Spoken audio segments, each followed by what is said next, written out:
We believe in popular power. We believe in people's power. And the mass of the people are workers. And such a class of such numbers deserves a party that speaks for them, that stands up for them, has no master except them.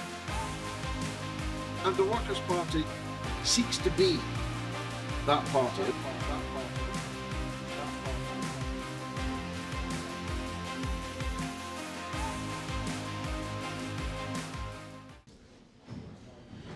Just testing this now.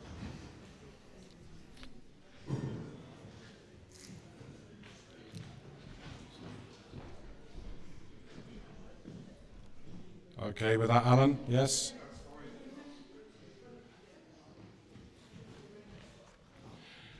Welcome everybody, thank you very much, especially my favourites, they know who they are, for coming here diligently at 1 o'clock. Obviously we're going to start now.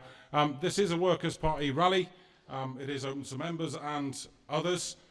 We hope you stay for the duration. We have a magic lineup of speakers. We have Yvonne Ridley, we have Chris Williamson, and of course our own George Galloway.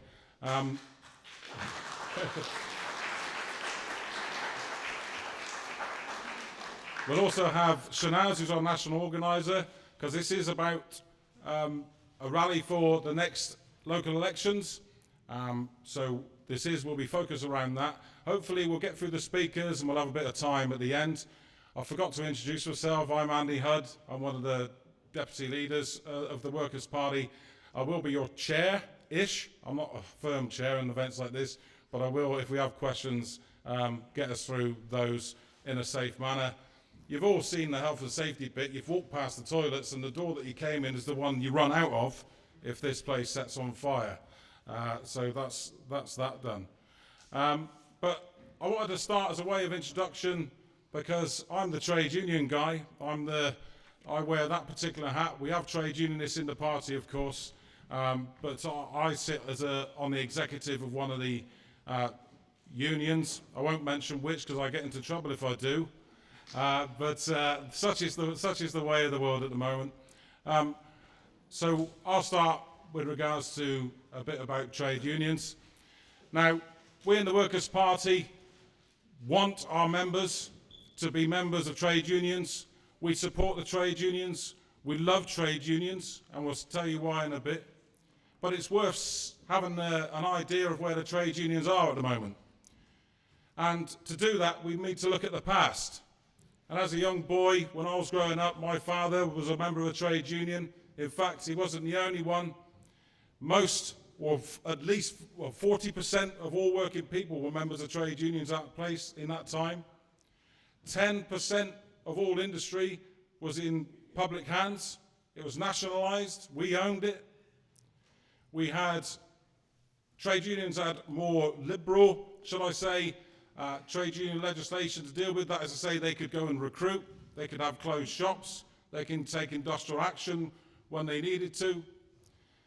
And what you'll notice about that is that there was a community, we had an industry, and that was understood. We had jobs. My father could leave one job one day, go down the road the next day and get a different job. There was protections in place.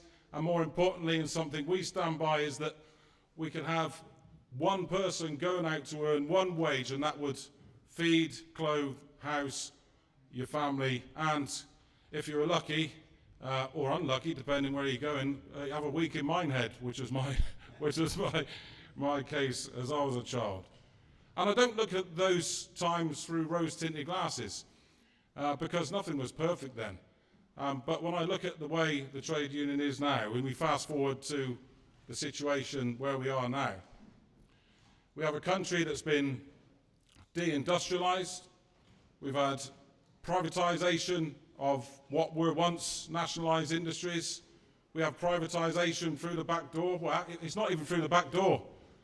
PFI isn't through the back door. Private Finance Initiative isn't through the back door. We've had the privatisation of our NHS, the privatisation of our schools and academies. We've got 1.64 million people unemployed between the ages of 18 and retirement.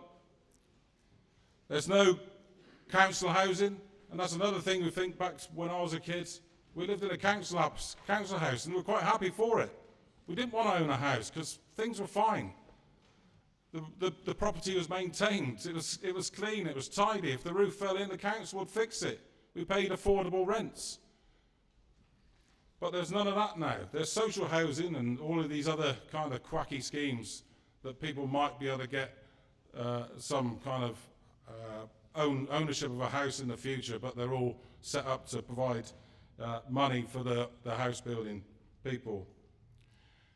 In 1979, the top 10% of wage earners in this country owned 21% of the wealth. Well, that's quite significant. But now, they own 56% of the wealth. And what I'm trying to say to you is that the trade union membership in 1979 was 13 million, now it's 6.3 million.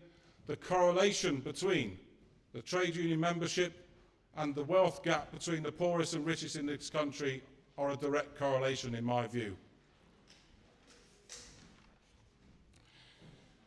So, why has this happened? Well, those of you of a certain age, and I'm looking around the room, you all look pretty young to me. I know I look older, but I am 52, honestly. But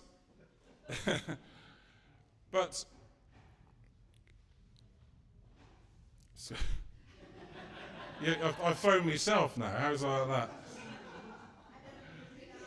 So why has this happened? Yeah, so I was my age. Thatcher, Christ, there we were. So I remember Thatcher, seeing her on the telly, but I remember my dad talking about Margaret Thatcher, and it was normally when he was angry, or she made him angry, or one of the both of those things. But she was certainly the change in the fortunes of the trade union world. In fact, working people all across the board. Once she took on the miners, she took on the trade unions as a whole. And that done, I think, several things to the trade union movement. When she introduced anti-trade union laws, it stopped trade unions organising workplaces. We couldn't have those closed shops anymore. We had to have ballots for strikes that had to meet certain thresholds and numbers. Money given to what was then a fairly decent Labour Party had to be accounted for through political funds and other mechanisms that hampered and frustrated trade unions. But there was something else Margaret Thatcher had done. She took away the heart of communities. She destroyed communities during the miners' strike. But with the industrialisation that happened through her tenure as well, working class communities and steelworks, coal mines and factories all around the country were slowly being deindustrialised. And if you come forward to today, I struggle to think on what we make and produce here. What do working people do? We've kind of gone towards a service economy. So that has a direct effect on the membership of trade unions as well, because back in the day, like I said, when you have most of or a lot of the industry nationalised, and when you have a huge amount of trade union members, 13 million, like I said at the time, that delivered something. So Thatcher's got a lot to answer for, and the state of the trade unions and its decline in membership we're all the worse for. We also have the trade unions' affiliation to the Labour Party, which I think has put the trade unions into a little box. They've lost their independence, they've lost their militancy, and as the Labour Party have adopted the ideas of Thatcherism and privatisation and deindustrialisation, so the trade unions have moved with them. And I think they've forgotten how to fight. And I think that's another thing another result of the miners' dispute, is that now we have trade union leaders, general secretaries and the rest who have seen the defeat of the miners, and they are of that age group. They've seen the defeat of the miners and never want to go down that road again. So they're more about appeasement now instead of fighting. But we believe in the Workers' Party that the trade unions are the only vanguard against privatisation and capitalism and this Thatcherism, this push towards greater money at the top. The more trade unions fight, the more money they get for their members, the closer they move that gap between the rich and the poor. The members, the working class, have more faith in the trade union movement, and that will deliver for working people. The other problem we got is the TUC, so the organisational body for the trade unions. There's 58, I think, affiliated trade unions to the TUC. There's only 9 now affiliated to Labour. But with regards to the TUC, what used to be an organisation that when any representative stepped outside of TUC House, the interviewers were there, the press were there, taking statements about the next big strike or the next bit of industrial action or the next speech. Now, you don't see any of them. What they say doesn't mean anything. All they have now is a pencil and a bit of paper to write a strongly worded letter to the government. Doesn't mean anything. We haven't got the numbers to take the industrial action. They no longer collectivise the trade unions. They don't arrange or organise the trade unions in a particular direction. They're just an umbrella organisation. They have no political direction. In fact, there are so many members of the Labour Party within the TUC through its executive, which are via the trade unions as well, that it's all down to obediently following, or not upsetting at least, the Labour Party. And there are a few exceptions to that, I'll grant you that. There are some good people out there. Sarah Woolley, who's disaffiliated the Bakers Union from the Labour Party. There are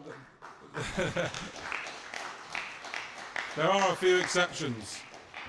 But what those trade union leaders need are other trade union leaders like them. So that kind of comes on to my next point. What's the next steps for us as a party? Or what's the next steps for us as socialists, if you're not a member of the party in this room? Well, we've got to join trade unions, because it's no good, and I speak from personal experience, it's no good. You can be the most radical socialist in the world, but if you're sat in a room with people who think like the Labour way, think pro-capitalist and pro-privatisation, and all these progressive politics things, then you're not going to get anywhere. You need support. You need support from the membership, you need support in the same room as you, and you need that direction, and you need that confidence. The trade unions have also got to stop funding Labour. They've got to disaffiliate. They've got to, in the first instance, disaffiliate, become and have that political independence back.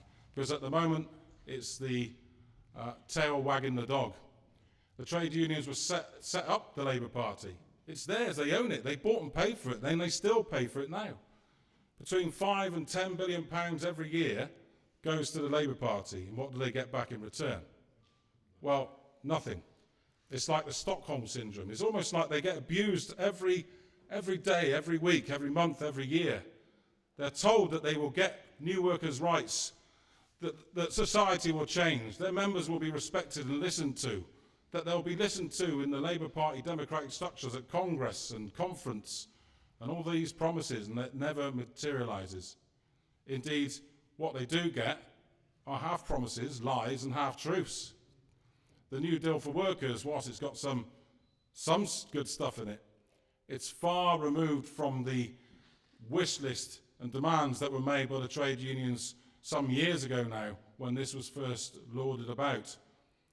And if the trade unions don't understand that the Labour Party is lost, that it's dead, it has no morals, no principles, it cannot govern because it hadn't got those morals and principles, it doesn't know how to run a company, that's a Freudian slip, that's what they're running. But if you look at the mistakes they've made, when on God's given earth did they think it was a good idea to take the winter fuel allowance from pensioners? When did they think it was? Who thought it was a good idea to take or restrict the money given to disabled people? These are just basic principles of socialism and actually being good governance. You know, you want to sort the economy out first, reindustrialize, give people good jobs, give them an incentive to work, give them a reason to go work and get money that they can actually take home and live on, that they can feed a family on. That's how you incentivize people to work. Give them something to do, meaningful, that means something. Get jobs that aren't just flipping burgers and giving coffee out. Sort the economy out.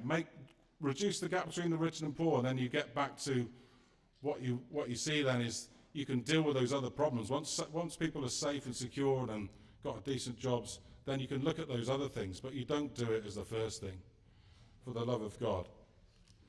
So, what will a country, especially on the trade union side, the Workers' Party do? Well, we want to empower trade unions in the workplace. We want them to be a part of that company structure.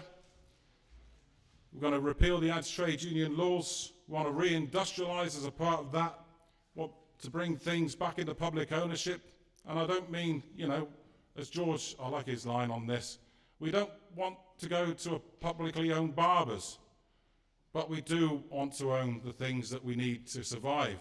The water, electricity, gas, housing, all of the essentials, the things that I mentioned earlier in the day, back in the 70s when I was a bit younger. Those things that we need. And yes, key parts of industry, where they're so important to the country's economic wealth, we want those in public ownership as well. We want to bring back that one-wage household. We want to educate people. Now, there was a big drive, remember Tony Blair, the other Walker animal? Education, education, education. Well, that was a brilliant idea at the time. Everybody went to college and university, and when they came out, worked in a pub because there was too many people getting an education of that. So we understand there's a need for that, but there's also a need for your electricians, your carpenters, your engineers, your mechanics. And they shouldn't be jobs that be sniffed at. They should be well paid. They should have good conditions. And again, they should have a wage that you can take home to your family and feed it and take them on a holiday to Minehead if you wish. That is not rocket science. And we'll rid privatisation, of course, from all those things I said earlier. The schools, the NHS, the hospitals. Get rid of it because it's a leech on our society. We don't need it. They've assisted... that wealth creation has gone to the top for all of the time that I've been alive. Every single year on year, the gap between the rich and poor has got bigger. The trade unions, we feel, are at the heart of turning that around. They are the only organisation that can fight that in a militant way, and they can do it in an organised way because they have educated workers, and we support them fully. So, as a closing remark, join a trade union and join us. I'll leave that there. So on to our next speaker.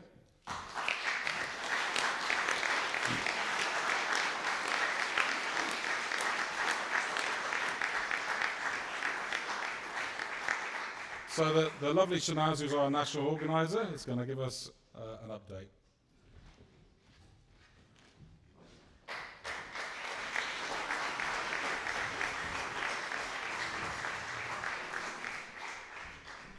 It's been a long time since I've been called lovely, so it's quite nice. I think Andy's on his best behaviour just as I am today. Comrades, brothers and sisters, fellow warriors of the Workers' Party, our party leader George Galloway, our leadership and sister Yvonne Ridley, a very warm and good afternoon.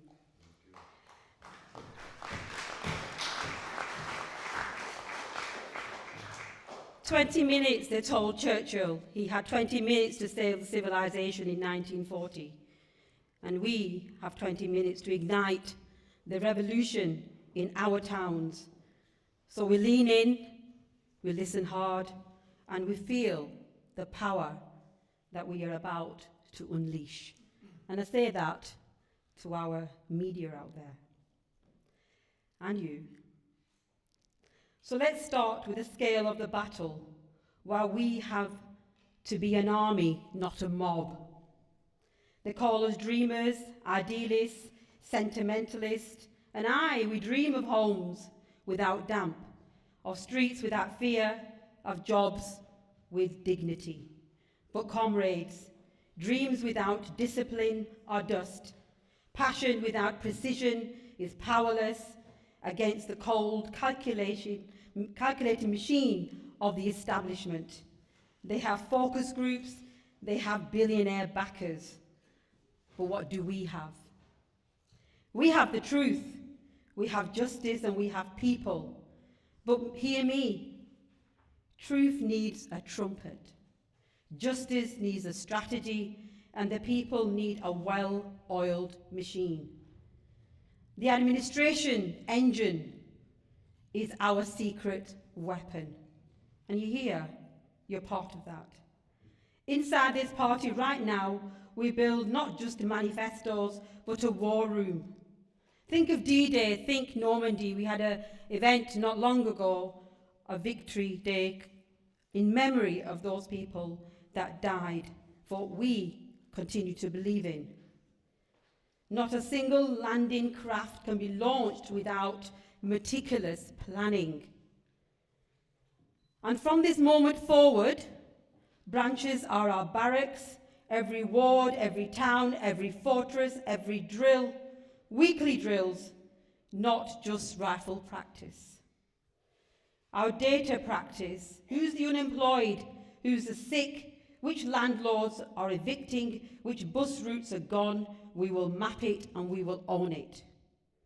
The digital arsenal, every video of a cumbering school, every audio of a pensioner choosing heat or eat, every lie from a red Tory candidate, blasted across our social media, targeting and being relentless. We turn their algorithms against them. We are the logistic corps, our leaflets, not dumped in a hall, they will be delivered to every doorstep by trained cadets. Meetings, not just tea and sympathy, strategy sessions. How do we win Ward 7?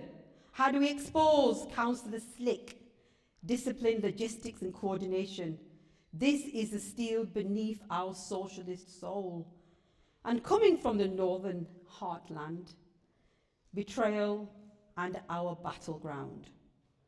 Up north, as we say to our Londoners, flat caps, whippets and e-bag we know better. We know that the mills in Rochdale built the empire's wealth. We know that the shipyards of Clyde won 2 World War wars. And we know what Westminster gave us in return. Rust, rot, and Richie Sunak, little Richie Sunak, sipping champagne in California.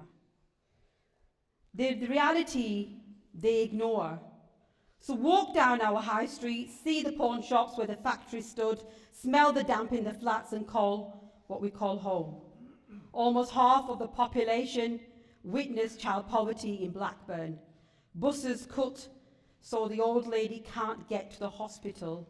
And Labour, Starmer, his lot fly in for a photo op in a hard hat, then fly back again and vote against feeding hungry people. And the Lib Dems selling the town hall to their developer mates. And the Greens preaching about polar bears while our kids shiver in mouldy bedrooms. Enough. Our manifesto is forged in grit, not Whitehall. No more levelling up lies, no more demanding economic devolution. Housing, not just affordable. Council housing, compulsory purchase of empty buy-to-let flats. Zero tolerance on the slum landlords. We need to jail those rogues. Transport, public-owned buses, £1 fares for workers and reopen the lines that are closed. We have comrades here from those very important industries. And jobs and industries, slashing profit from the energy companies, slashing bills, creating skills jobs, community control boards for regeneration funds, no more consultations, stealing millions. You don't have to go very far, just check what's happening in Oldham. Culture saves our libraries, our sports centres funded by taxing the online giants, sucking the wealth from our high streets. This isn't policy, comrades. It's survival, it's dignity, and it's the battle from the north to the south. And of course, Gaza's cry, our call to arms. Comrades, brothers and sisters, look at our hands. Look at them. Clean or dirty? Old or young? These hands are not covered in Palestinian blood, but the hands of those in Westminster are drenched in the blood of babies, drenched in the blood of journalists, drenched in the blood of doctors, funded by our taxes and armed by our factories, sanctioned by our silence. But we argue in the Workers' Party no longer. From outrage to organised power, to every sickened soul by genocide, our conscience is welcome. Your placard is vital. Hold your placard up. But your party membership is essential. Target the profiteers. Councils that invest your pension funds in the BA systems, in Elbit systems, demand investment. Stage in sit-ins outside your council chambers and blockade the factory gates arm in arm with the trade unions, as my brother said earlier. Twin the struggles on the doorstep. They cut your youth clubs, fund your bombs for Gaza. At the food bank, the empty shelves are here, while the billions are spent by billionaires for the genocide there. Make the connection, get this message out, and make it an unbreakable message. Because what we will do, we will build the anti-imperialist front. Mosques, synagogues for peace, trade unions, student encampments, bring them into the Workers' Party. People ask me, what can we do? And I say, bring them in. We are the only vehicle that takes Gaza rage from the street into the seats of power. George didn't win Rochdale despite Palestine. He won because of it. Because he broke the uncompromising truth. They fear him. And oh, they fear George Galloway. And they smear him, vilify him, try to silence him. Why? Because he is unbought, unbossed, unbroken.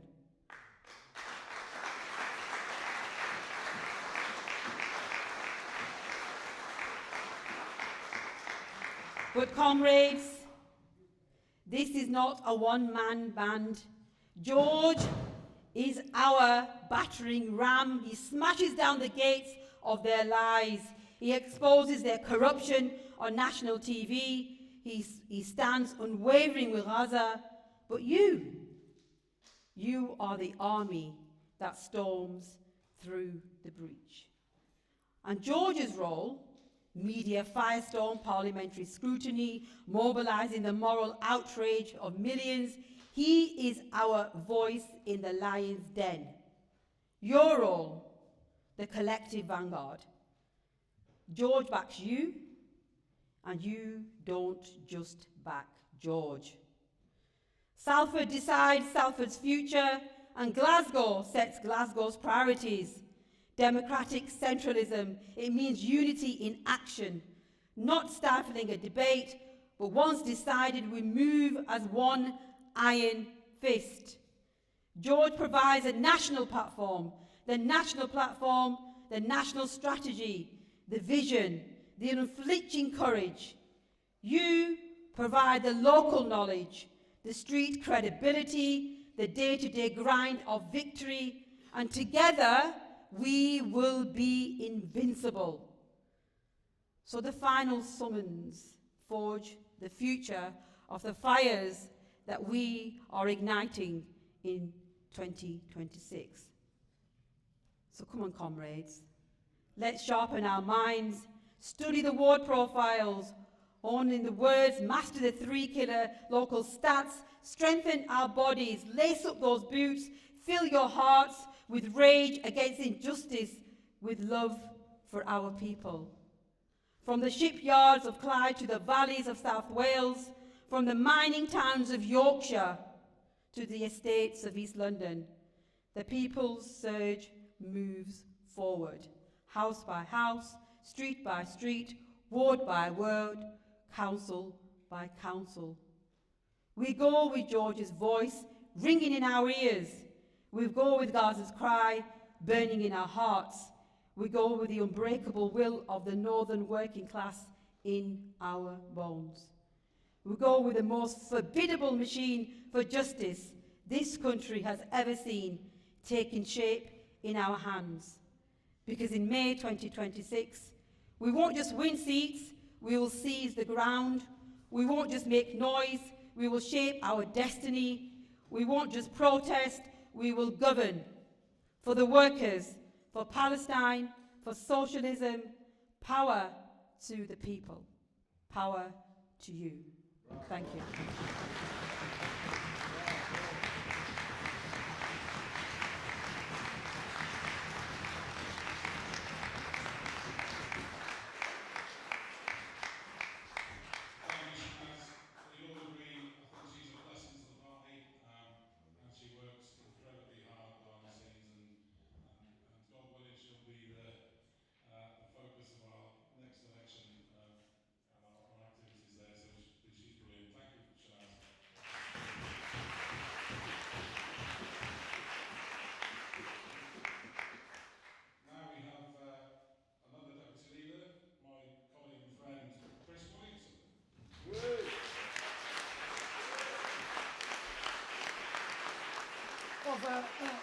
Thanks very much indeed. Now, I'm sure people will have seen all the speculation about the possibility of a new party being formed.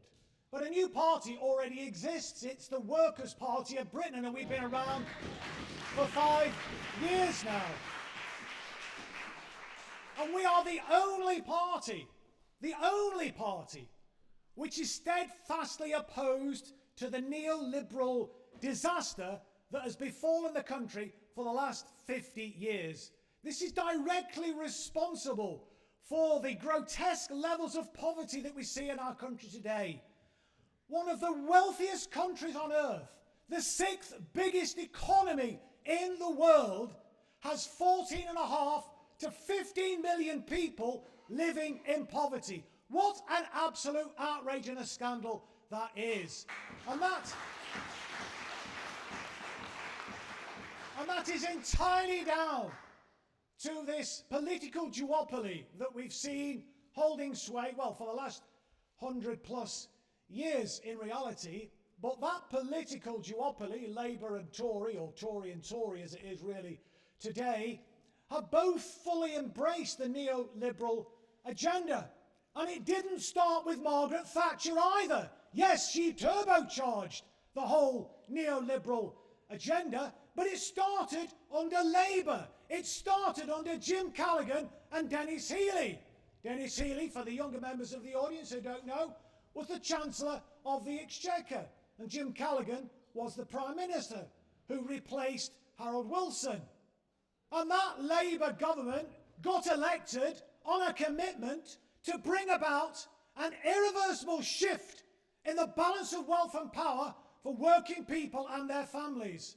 And they were embarked upon an alternative economic strategy until such time as that was jettisoned by that Labour administration.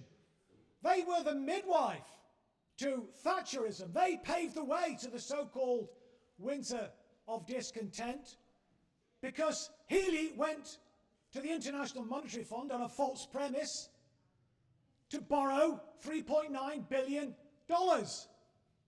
We didn't need to borrow it. We never drew it down. The country issues a bloody currency. So it was an absurdity to actually go down that route. But in exchange for that loan that was never used, and Healy subsequently admitted that he made a mistake, he was badly advised, but in exchange for that, Labour had to introduce austerity measures, and that led directly to the election of Margaret Thatcher. And we've had neoliberalism ever since. I think the Michael Foot leadership of the Labour Party in the early 1980s did resist it. But then when Kinnock was elected, he fully embraced it. And then Tony Blair put even greater turbochargers on the turbochargers that Margaret Thatcher had put in place when she was elected in 1979. But I would draw your attention to the Workers' Party of Britain's 10-point plan. When people talk about a new party, why do we need a new party? When we have a party that is absolutely committed to bringing about that irreversible shift in the balance of wealth and power for working people and their families that Labour used to be committed to. Look at the 10-point programme.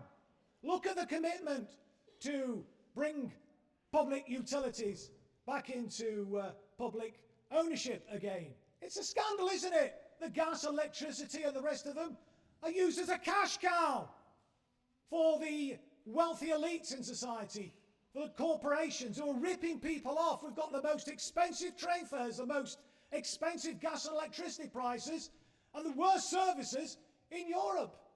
It's absolutely outrageous. And it's only the Workers' Party.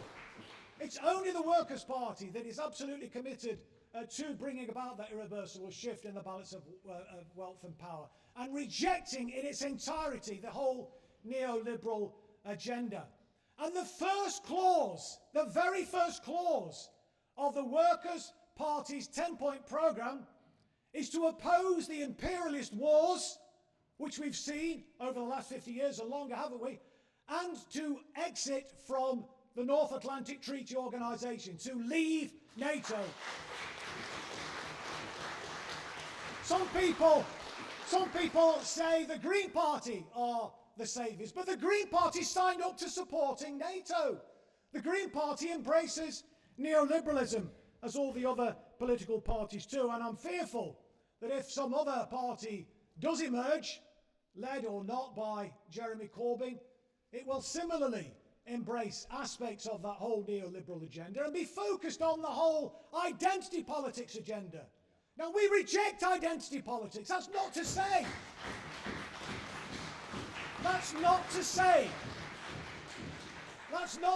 that fighting racism and sexism and the other isms is unimportant. Of course, these issues are important. But when you elevate them to the most important thing, when you elevate the kind of culture war and relegate class politics and economic inequality, in fact, not just relegate it, but completely disregard it, well, then you're going to make no progress, are you? And this is where the left has gone wrong for so many years now. They've elevated the culture wars over the issue of class politics and economic inequality. That is why we have 14.5 to 15 million people living in poverty in one of the wealthiest countries on earth. It's scandalous, and it's the left's fault in large measure. Because the culture wars, identity politics, pose no threat whatsoever to the establishment, pose no threat to the established order. That's why, as I say, poverty has grown and gone through the roof. They embrace identity politics.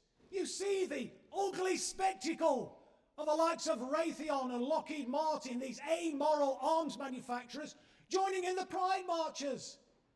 Lockheed Martin supports LGBTQ.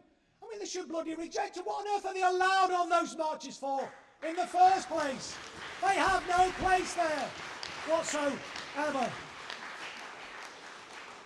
But look, we are still a small acorn, but as Shanaz has said, we are going to grow because we offer real hope. We offer a genuine alternative to the status quo.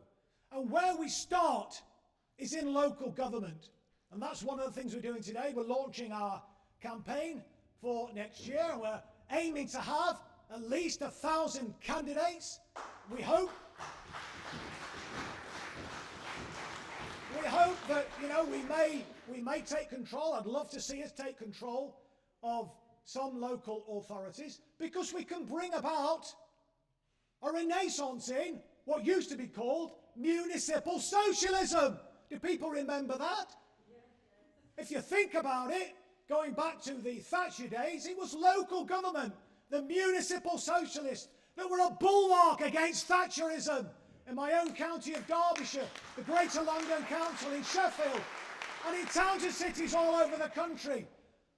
And it was Labour, when Labour was Labour, socialists in local government were that bulwark against Thatcherism, against neoliberalism, and they protected their communities. And if you look at our 10-point programme, much of it will be inevitably implemented by local government. We talk about giving people access to decent housing. Well, that's a local government responsibility. Why aren't they doing it? It were the Tories, the Tories, who lifted the cap on something called the Housing Revenue Account. So now there is no limit on how much local authorities can borrow for investment in new housing. So why aren't they doing it? Why haven't we seen the renaissance in council housing? Why are we still seeing people sleeping on the bloody street in one of the wealthiest countries on earth? When we have the power, local authorities have the power right now to do something about it. So they should be building those houses, but they're not. I mean, they're building some, but hardly enough, nowhere near enough. And that would have a huge, as well as a social impact on the people who are homeless, the people who are inadequately housed, in overcrowded, insanitary accommodation, living in crappy private sector accommodation, which is hugely more expensive than local authority housing. Many people who are renting in the private sector in former council houses are paying 3, 4 and 5 times as much as their neighbour who is still in a council house. It's a rip-off. It's an outrage. And we should be calling it out. But there's no limit now, as I say, on the Housing Revenue Account. So why are local authorities borrowing to invest in building new houses? And the difference, in terms of investing in housing between other forms of public investment is that the loan charges will be serviced by the rental stream. So I don't understand why they're not doing it. So in terms of, as well as that social benefit of housing people, you would be creating lots of good quality jobs for people, offering training opportunities for people. And that would have a knock-on effect, wouldn't it, on the local economy as well, because it'd be putting money in working class people's pockets, and that would then be spent in the local economy, and you would be creating that virtuous economic circle. But there are other aspects in the 10-point plan about childcare, about supporting disabled people, about giving people access to good quality, low-cost food, about having an integrated transport system and improving our environment, dealing with environmental degradation. These are all things that local authorities can do. So when we get our councillors elected, they can make a real difference, particularly when we take control of local authorities and use the powers left at our disposal. And as well as housing, there are other things that local authorities can do right now, but they're not doing it. They have the ability now, thanks to that great socialist, Eric Pickles. I don't know if you remember, but in 2012, he piloted through a piece of legislation called the Local Government Finance Act. That gave local authorities the opportunity to implement differential discounts in the council tax. And one of the things I was arguing for when I was still a Labour MP, it was one of the reasons I stepped down from the front bench, is that Labour in local government, rather than simply implementing Tory cuts, saying, vote for us and we'll implement the Tory cuts more equitably than the Tories. Well, that's no agenda for local government. We could have been saying, not only will we not implement the Tory cuts, but we will build in some growth. And the way you would do that is by asking the wealthy people in every borough to pay a lot more, and actually freezing the council tax for everybody else. That is, at a local level, isn't it, bringing about an irreversible shift in the balance of wealth and power for working people and their families. So there's things that you can do in local government. Yes, of course, when we get into national government, there is much more that we can do. much more that we can do to empower local government to go further. But we're not completely unable to do anything in local government. With political will, we can make a difference. We can implement municipal socialism. And so that is something I think that we really need to hold dear to us and make that case when we go into the community in the, 10, 11 months before the next local election, to say that we will make a real difference for people. And even if we don't win control of the local authority, there are still things that you can do as an elected councillor. I was a councillor for 20 years, and you can make a real difference for individuals through casework, through being a community champion, being somebody who will genuinely speak up for the people against the bureaucracy. Be the voice of the people to speak truth to power. Too many local councillors, in my experience, virtually all of them, end up becoming spokespeople for the bureaucracy, spokespeople for the local authority. That's not your role as a councillor. Your role is there to be a voice for the people to the council, to shift the way the council operates in support of the people. So you can make a difference for individuals. You can be that community champion. And you can be an ambassador for the Workers' Party of Britain to demonstrate to people that we are different. We're not like the others. We genuinely are on your side. And so being that ambassador, you will help us to build the party, to grow the party, to gain credibility for the party, because there are still a lot of people out there who don't even know that we exist yet. That's because of the blackout, of course, in the mainstream media and the way in which they manipulate the algorithms on social media, but more and more people are hearing about us, and you can be that voice, whether you get elected or not. Be that ambassador for the Workers' Party of Britain. Be that community champion. Be that person who will make a difference for individuals. And it's incredibly rewarding, to make a difference for ordinary people. I remember when I was a councillor and Labour was in charge of the council. This was before I became the leader. But even when I was a leader of the council, I said my job is still to speak for the people, not to speak for the council. But I used to represent people against the council in what used to be called the Housing Benefit Review Boards. I used to represent people in the county court against them being evicted from the local authority or by the local authority. So these are things that you can do. And so, don't dismiss the importance of local government. Don't relegate it and think it's somehow a second tier, not as important as being a national politician. In some ways, it's even more important because you are closer to the people. Now, we're living in grim times, aren't we? I mean, look, I've been around. I'm 68 now, even older than Andy there. He was 52, he tells us. I know, you wouldn't believe it, would you, my youthful appearance? But it's been a vegan, teetotal vegan. Teetotal vegan non-smoker, but boring, as other people say. But I've never known it as bad. I've never known it as bad as it is today for people. Poverty, as I've already mentioned, is rising. The sense of hopelessness is increasing. And I see our job in the Workers' Party of Britain, and your job, and we have some candidates, I believe, who are going to be standing for us as part of that 1,000 or more in next year's local elections, is to keep hope alive. Because, comrades, hope is a good thing, maybe the best of things, and no good thing ever dies.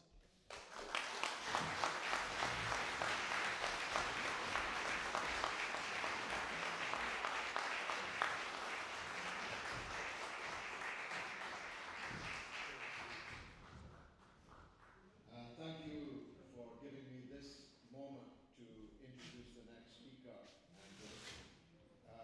The next speaker, Yvonne Ridley, will be our candidate in the Scottish Parliament elections in the city of Glasgow.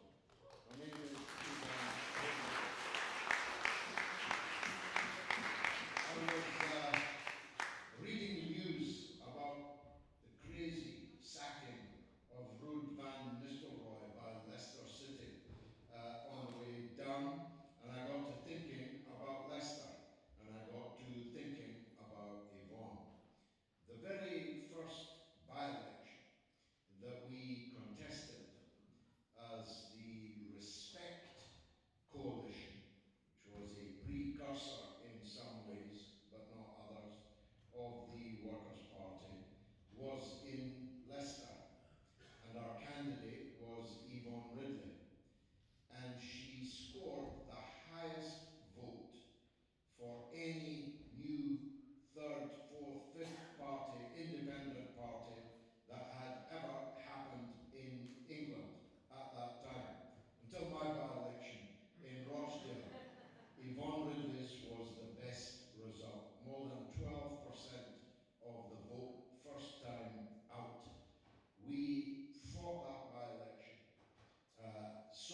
Thank you for that introduction, George.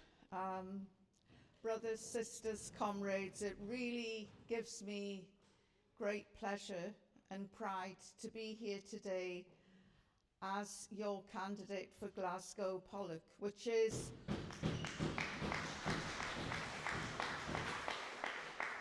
the current MSP there at the moment is Humza Yousaf, the former First Minister, but he's had enough and he's going off to other things. I'm not sure what. But it is an exciting time. And, you know, this is one of the poorest constituencies in the UK. And everything that has been talked about from the platform today about rotten housing, poverty, grinding poverty, failing education systems, it is all concentrated in this ward in Glasgow. And I hope some of you will come and join me when we come to, well, they call it chapping on the doors in Glasgow. There will be challenges because poverty is such that when somebody knocks on the door in homes in Glasgow, they don't think that it's somebody coming to seek a vote.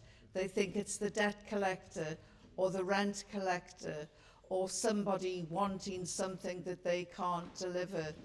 People there are so mired in poverty, they're afraid to open their mail for what it might contain.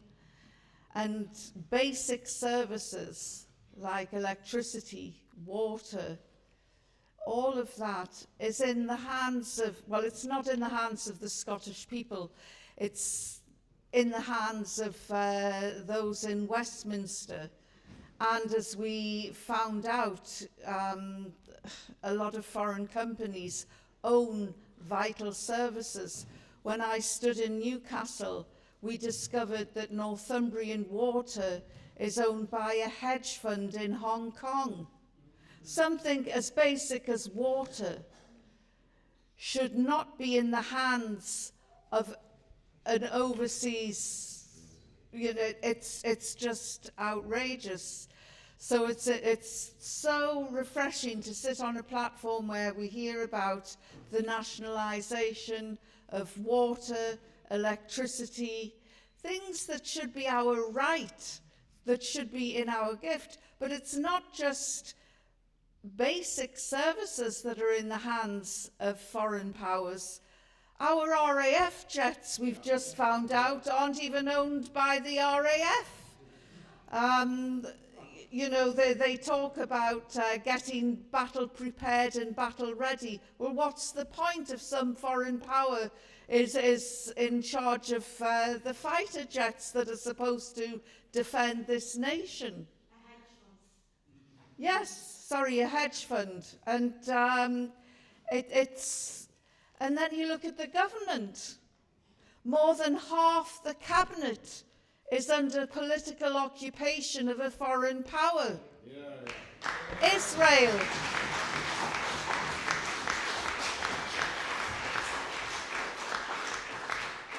I live in Scotland now, and I don't want to be controlled by some rogue government in Westminster that's taking its orders from Tel Aviv.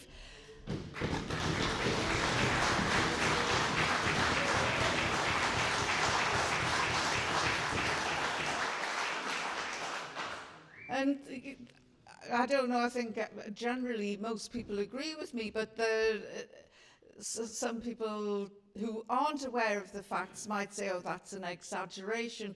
Well, look at something as wonderful as our festival in Glastonbury. The government is interfering. We don't want kneecap. These are 3 working class lads who want to preserve the Irish culture, want to preserve the Irish language and heritage. And they're being treated like the enemy within. Yeah. It is outrageous. They're on stage at 4 o'clock today. Whether they will appear on the BBC is anyone's guess.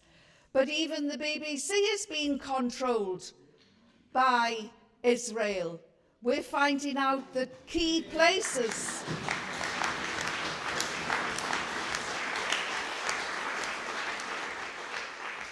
key positions in the BBC are being held by Zionists.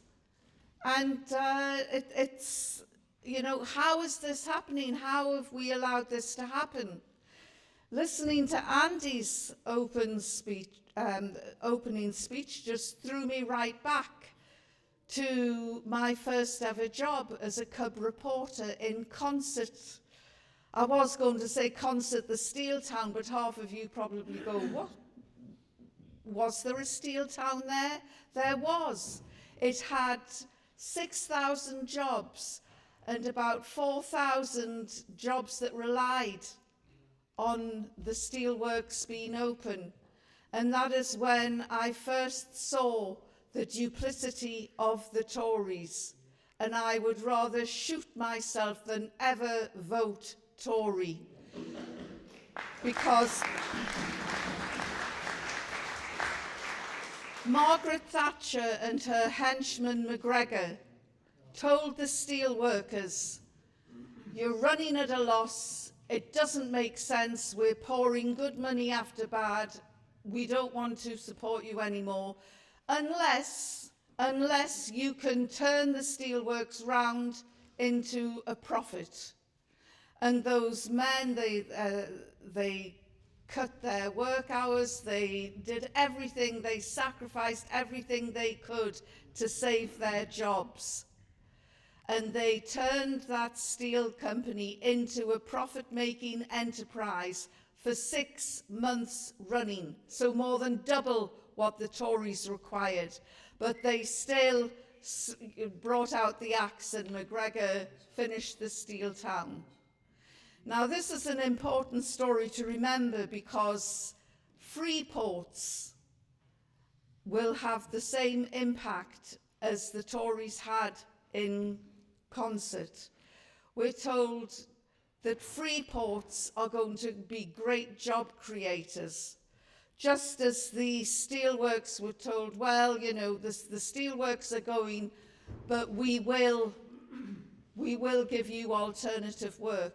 It was called the concertization of jobs, meaning the low wages. There were jobs coming in, and they were coming in from enterprise zones, European enterprise zones, and there were enterprise agencies, lots of little quangos sat on by fat, grubby Tories making money out of it. And factories were being built at these enterprise zones, and there seemed to be an air of hope that things would turn round. One of the factories was Phileas Fogg. I don't know how many of you remember them. They were making crisps and upmarket cocktail snacks. Well, it's closed now. It's gone. It is no more. All those jobs that were promised, I think it was about 20,000 jobs were promised with the opening of this industrial estate where Phileas Fogg once was. That industrial estate has tumbleweed going down now. But the other thing that Thatcher did, which was unforgivable, of the 6,000 steelworkers, about half went onto the dole, and the other half were pushed to take welfare benefits because she didn't want the unemployment figures to rise that high, and they would have with 6,000 jobs suddenly flooding the market.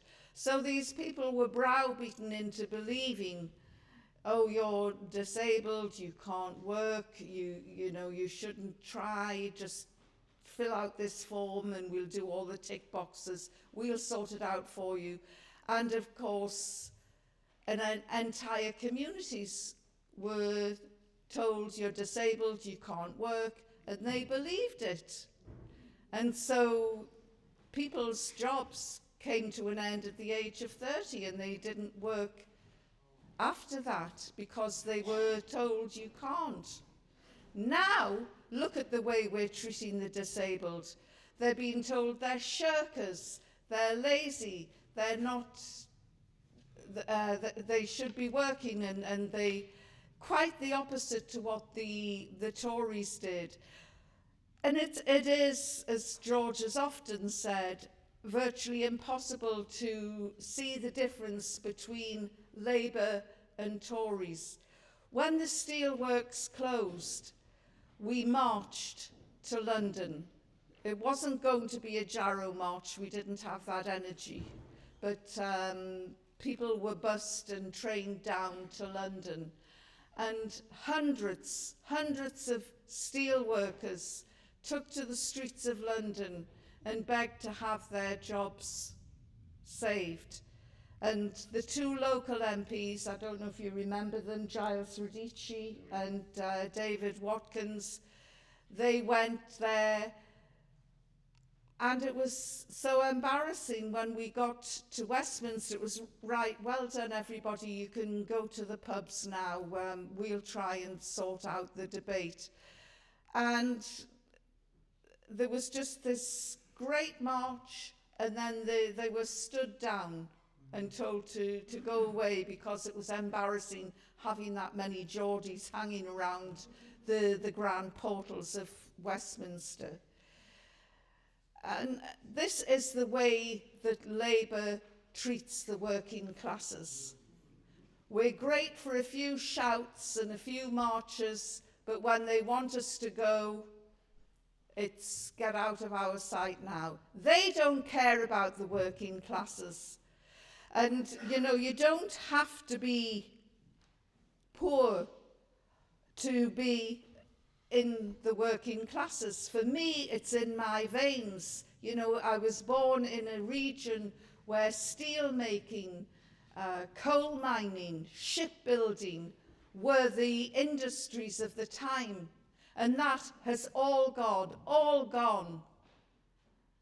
And now what have we got? The concertisation of jobs, the promise of free ports bringing in wonderful new jobs. It isn't going to happen. We heard of Chris talking about the word hope. And we do need to give people hope, but we can't give them false promises. And as Shanaz so eloquently put it, you know, if you really want something, you've got to rise up and take it, because we are entitled to it.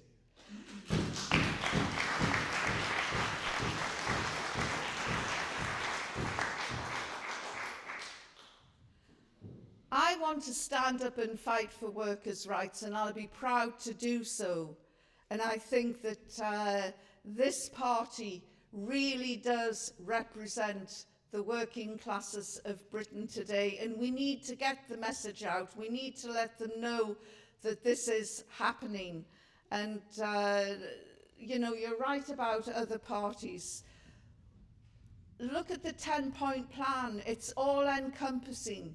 Why would we want anything else other than what we've already got? You know, we've got a great ammunition there in this 10-point plan. So we need to get up and we need to shout about it and use it and stand up and demand our rights. Because when the people rise up, the boss class don't like it. We've seen the way that they're bullying Palestine Action, the heroic people who disabled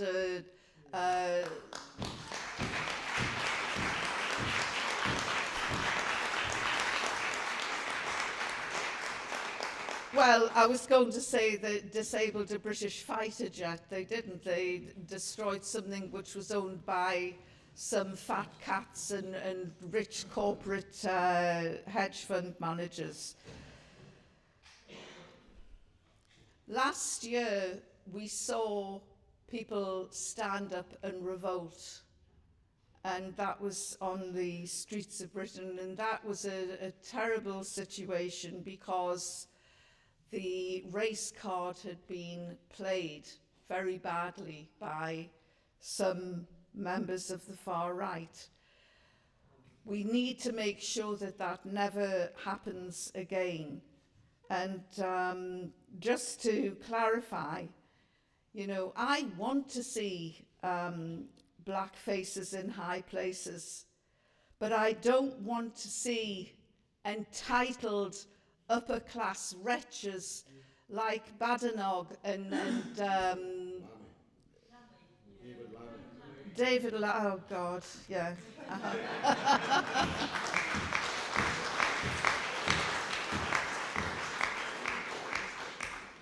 You know, let's have an even playing ground where we're all equal, regardless of our faith, our skin color, our backgrounds. You know, the way that the kids coming over on the boats today are being demonized is horrendous. Something that you probably don't know about me is that I'm a foster mum to 3 of the boat boys, and they are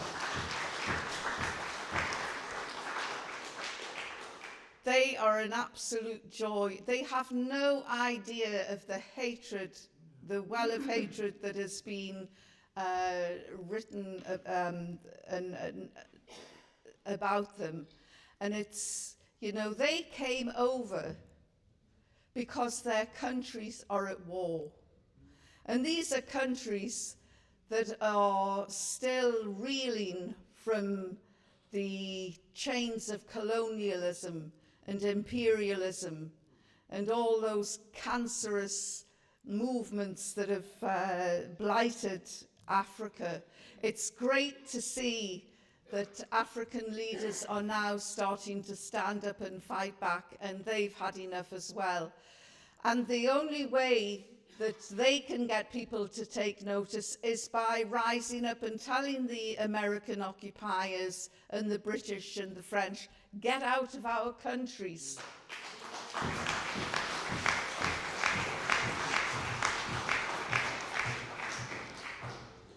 In Scotland, I want to say that to Westminster. I'm not anti-English. You know, we have, well, I was born in England, and the movement for independence isn't anti-English. All it is anti-Westminster, and we're all anti-Westminster. If we could put a giant chainsaw around Westminster and cut it loose from the rest of the country, I think we'd all be really happy.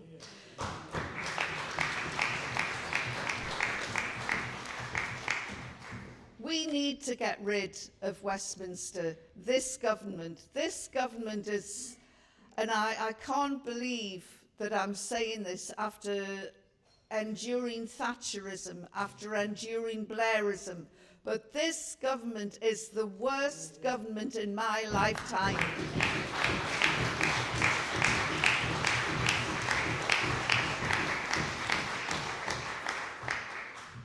And I'm no spring chicken, but I'm not as old as some on the panel.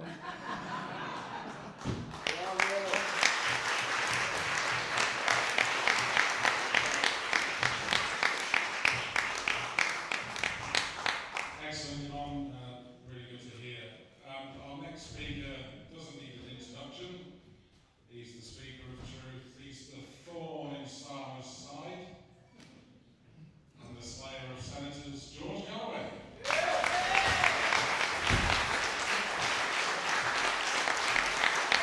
Thank you very much.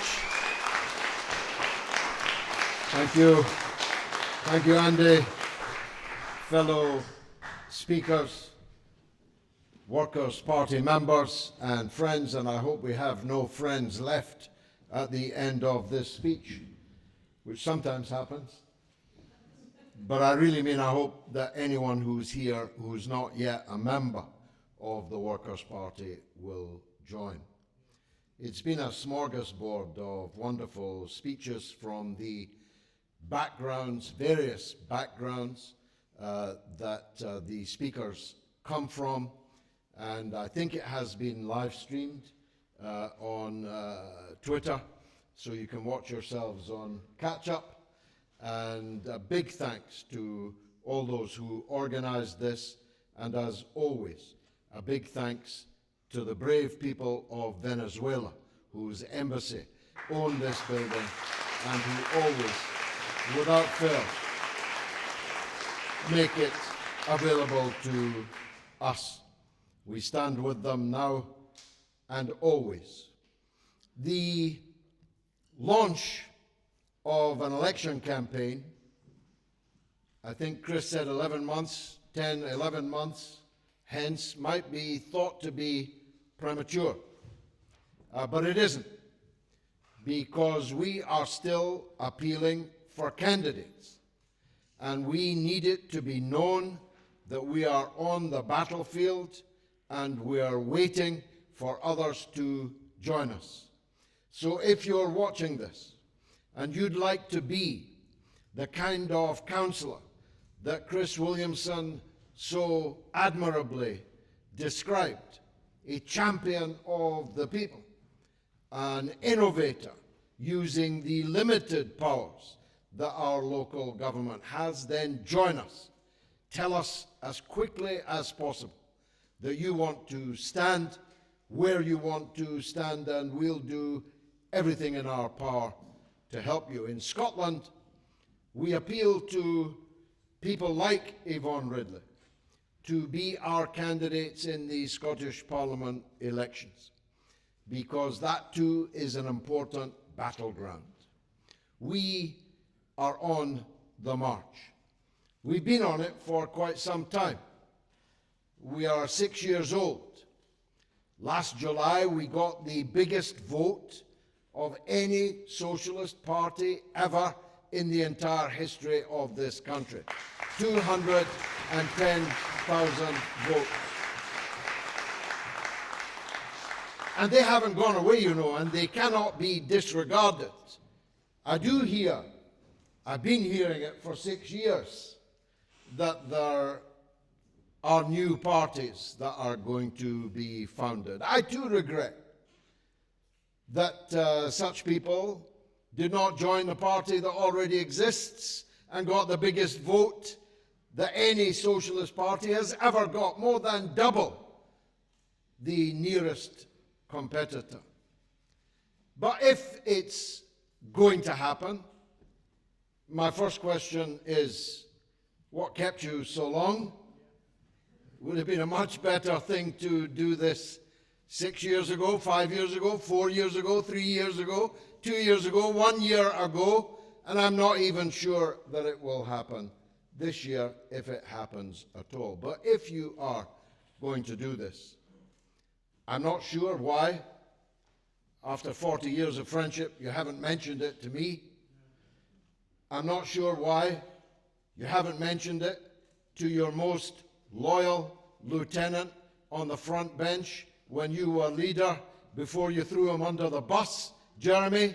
I'm really not sure what it is that you're doing, but if you are going to finally do it, even though you'll be 80 at the time of the next general election, and I'm retiring at 75 at the next general election, he'll be 80. If you are going to do this, make it an alliance, and we can join it.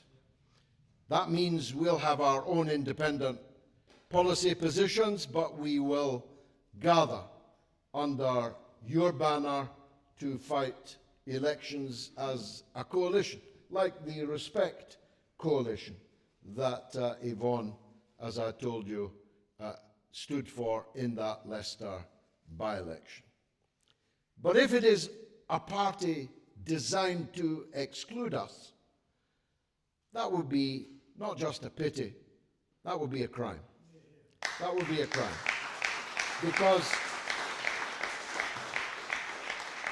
Because we're not going to go away. And what are we going to have?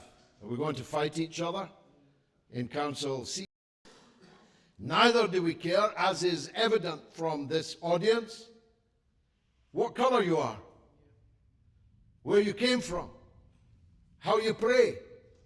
None of that is of any interest to us. We care only about empowering those who depend upon their work to live. That's what working class means. Some people say to me, you know, I work in a bank. Am I working class? Well, you're working class if, without a wage this week or a salary this month, you'll be in really serious trouble. And if that were to happen for 2 months or 3 months, you'd be homeless and hopeless. That makes you working class. That makes you working class. Whether you work in the bank or in the docks, whether you work in the fields or in the IT department, you are a part of us, and we seek to represent you and to give leadership to you. Now, we don't accept, you've had this memory lane, and believe me, I could share it, because I'm probably the oldest person on this platform.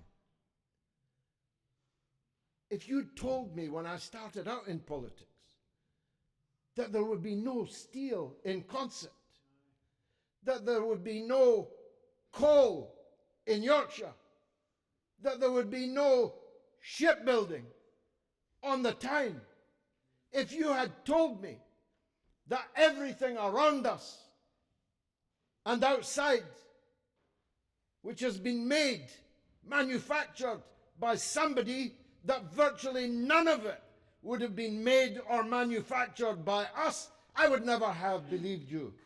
I grew up in an era where stacks smoked, where hammers hammered, where sparks flew, where real things, real wealth rolled out the end of a factory or a workshop. And that's the Britain we believe in. And that's the Britain that we intend to bring back.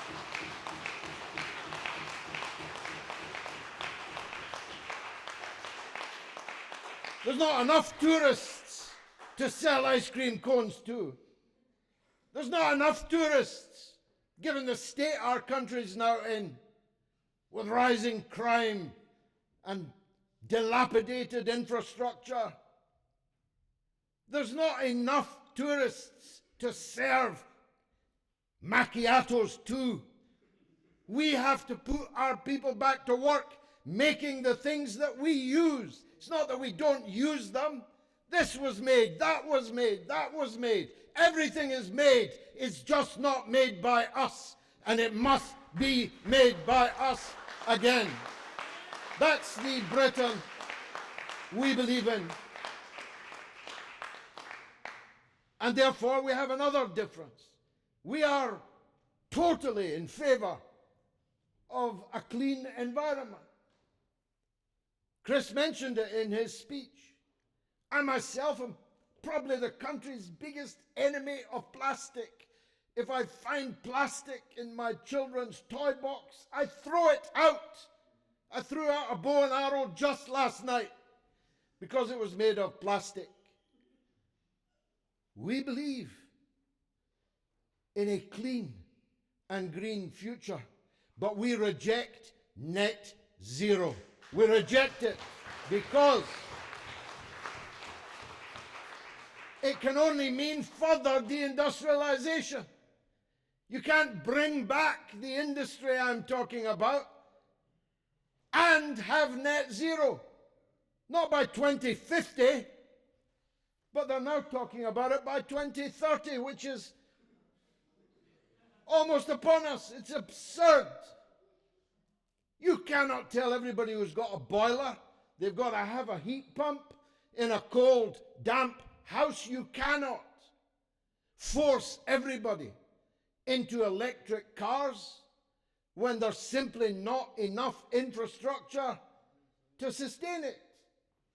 You cannot have net zero and reopen the factories, mines, workshops that we are committed to. We are committed to an industrial Britain, and net zero would be the death sentence on industrial Britain. So we have a difference with others, with the Green Party and others on these questions. And we have other differences. We support Palestine action, and we will be outside the court supporting them. Others on the left do not do so. They ban them from their platforms. They ban Chris and me from their platforms. And you. All of us, we're the band. We support Palestine. I'm not myself big on direct action unless there's 1 million people involved, because then it's a revolution. But if somebody throws paint on a warplane owned by a hedge fund that's being used to kill children in Gaza, I say good on them. They've got my support 100%.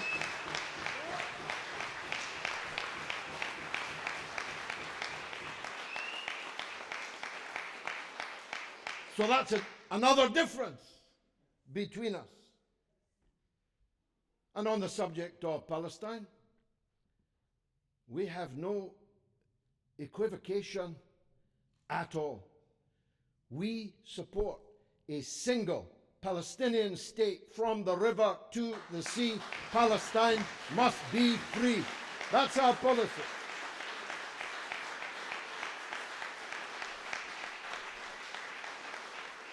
That's another difference. And here's another one. You might not like this one quite so much. We support Iran's defense against Israeli bombardment and missile. We support Iran. We're not. We're not equivocal about that. It's not on the one hand, but on the other. It's not, but what about the hijab? It's not about, but what about the Ayatollahs? No. There was an attack on Iran by America and Israel, and we stand with Iran.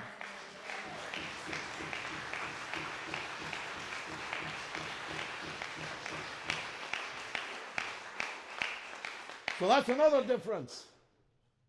I'm chalking them up here because they may come to be important. And here's another one. You might not like this one. In the proxy war between NATO and Russia, we stand with Russia. We stand with Russia.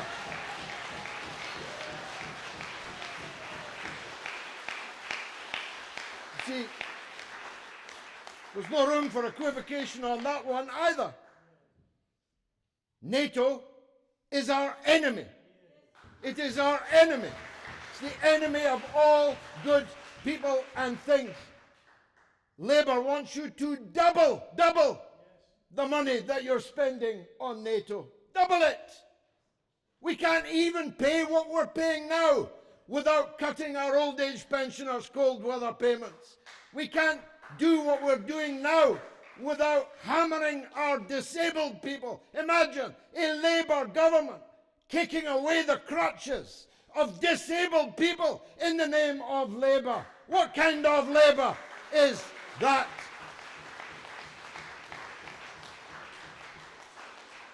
So if it's a choice between a fifth-generation warplane to fight for NATO or Israel, and decent benefits and houses for our most vulnerable people, then we are unequivocal about that. If we were in power, we would leave NATO, never mind pay 5% of our gross national product to sustain them. So that's another difference.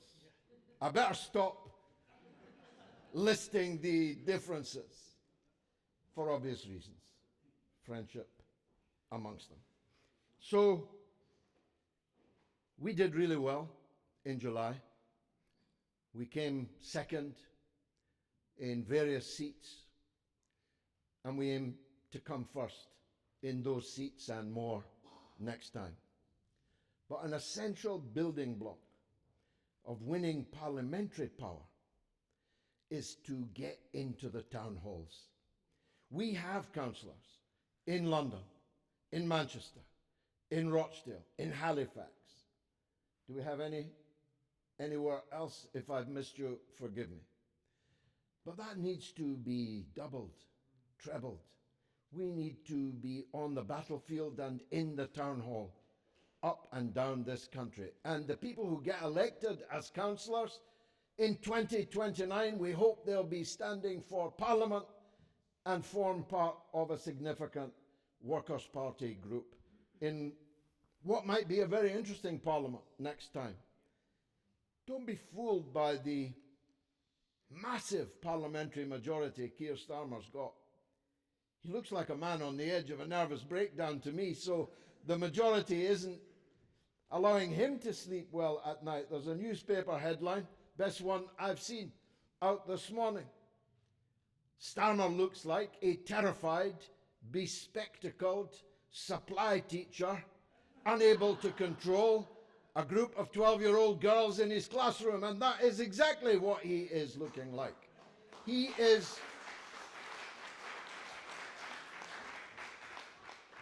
looks to me like a man on the edge of a nervous breakdown, as well he might. He's had the worst year ever endured. Even Thatcher. I must say, Yvonne, I know you're younger than me. At least I'm going to claim that. We've now reached the stage where people have to explain who Margaret Thatcher is.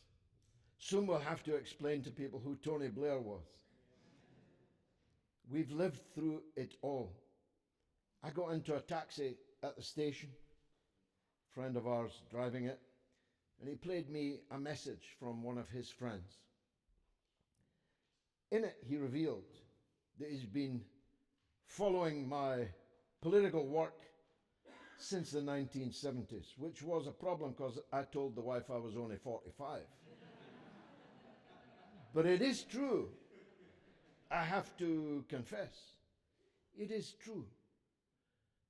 My first demonstration, and he was searching for the full list of what Thatcher took away. My first demonstration was when she was the Education Secretary and she took away our free school milk. Margaret Thatcher, milk snatcher, was what we chanted on the streets. I'm an honorary member of the National Union of Mine Workers. I fought every single day of the Great Strike in 1984-85. I was kicked by a police horse at the gates of Wapping. It's amusing, if you'll allow me, Andy. I was kicked by a police horse and ended up in the back of an ambulance with a print union official who'd been kicked by the same horse. And when Tony Blair expelled me from the Labour Party, I went into the tribunal, which was 3 people, and you know you're always looking, have I got one? Because if I've got one, I might get a second one. And there on the panel was the same print union official that had been in the back of the ambulance with me at the mass picket at Wapping against Rupert Murdoch. I thought, I've got 1 vote. I was expelled by 3 votes to 0. So don't tell me the decline of the British trade union movement started yesterday. It started a long time ago. And we have to give it a rebirth. That's our purpose. We believe that every country needs a party of labour, a party of workers that will stand up for the workers who have interests entire and separate from their employers. That's what the Labour Party was supposed to be. That's what the Labour Party said that it was, and successfully fooled people generation after generation. What we have now is un-labour, non-labour. And they make no pretense otherwise. That means there's a vacuum. That means that need for a party of labour will have to be filled by something else. That something else is us. We are building a new working class politics in Britain. Join us.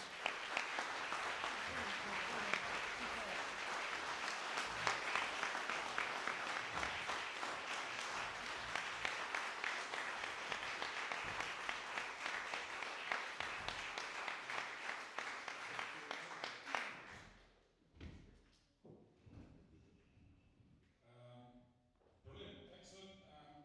Always gets us infused. We have got a bit of time. We've got this venue until 4 o'clock. So George has gracefully, well, in fact, I assume the whole panel will quite happily answer some questions if you wish to do so. If you want to ask a question, please come up to the podium and just kind of say it there because you've got a microphone and everybody can hear it. So, anybody? Yeah, gentlemen, if you want to come up, I'm sorry you'll have to do that. If you can come up, I'll try and get a microphone to you. 2 seconds, I've got you with a second.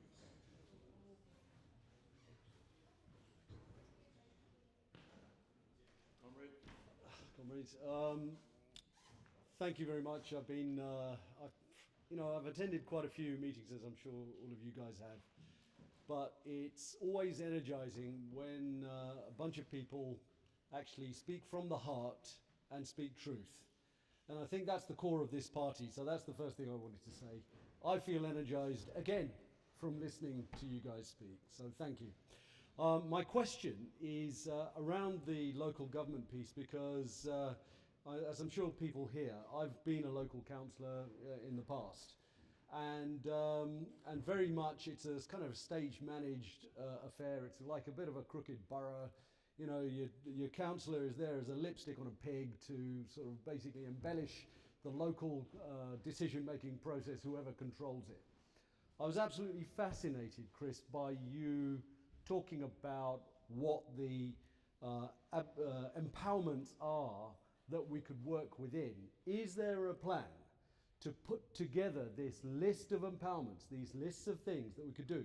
Because then we can work on that and actually encourage people, because in my conversations with people to try and get them to stand as councillors, it's always a, what can we do? And I was fascinated by what you had to say. Bravo.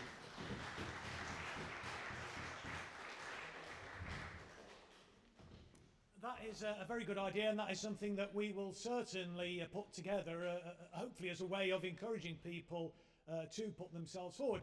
Because yes, it's important that we get into power and we can do all of these things, but even if we're not in power, we can embarrass the controlling opposition because they do have these powers at their disposal. So we can be saying to people, if we can become credible community champions on the side of the people, which is what we should be as elected members, whether it be local or on a national field, on a national platform, and we can be saying to them, why are you implementing these cuts? Why aren't you using these powers at your disposal? You can refer to the Local Government Finance Act and we will set that out. That's a very, very good idea.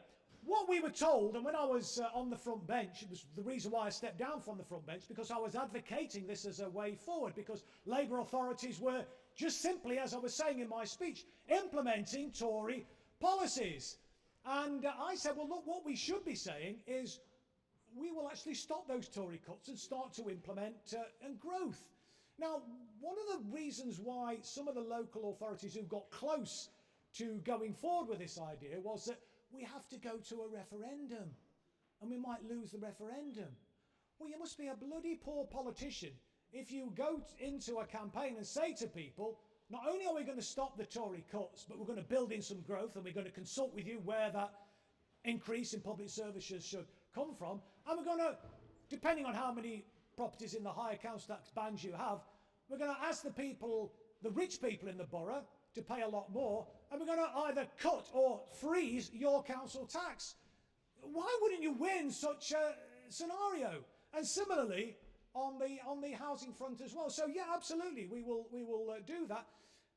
And also, I think, stress how you can be that community champion, how you can actually, make a difference for your constituents. Because when you are an elected member, you are able to open certain doors that members of the public are unable to do. And if you become that empowering councillor, not only will your status be enhanced, but you will enhance the way in which people look on the Workers' Party. And again, as I was saying in my opening remarks, build the party and get us into a situation where more people are rallying to our cause, more people are joining the party, more people are willing to put themselves forward for local council, and more people ultimately are willing to put themselves forward for national politics as well, on the national elections, and start to get some of our people elected into those important positions of power.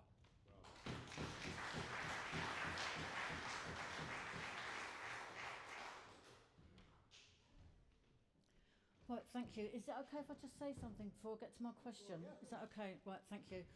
My name's Sheila Day. I come from Brighton and Hove, but obviously met Chris a few times before. I just want to make a point here. This was in the late 80s when I was a councillor, and I was a supporter of Militant, and the local newspaper and everybody, they trashed me from the rooftops, and I was elected with the biggest swing to Labour in the town, and the second highest Labour vote ever. And then during those 4 years, it was because of the anti-poll tax, opposing rent rises, voting against the cuts budget, that there were six councillors. 4 of them were suspended, but the 2 members of Militant, like myself and another, we were expelled.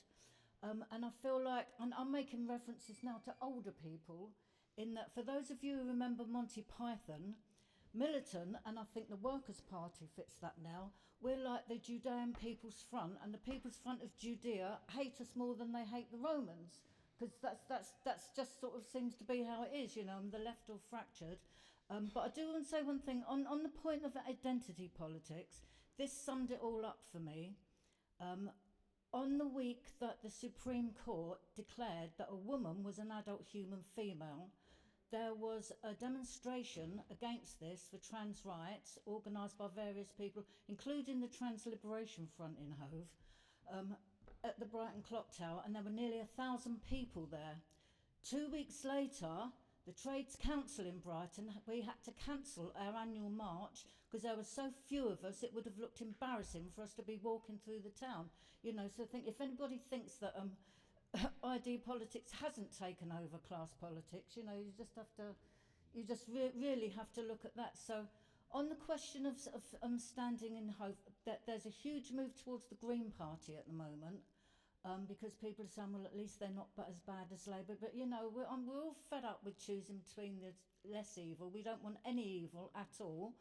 We just want good working class socialists fighting for working class people. At the moment, I'll shut up in a minute, at the moment, I work for Brighton Hove City Council as a benefits advisor, and I'm similar with Chris, have to take up, sometimes I know I'm biting the hand that feeds me, and I take things to an appeal tribunal as far as they need to go. 100% success rate so far, which I'm pleased with that.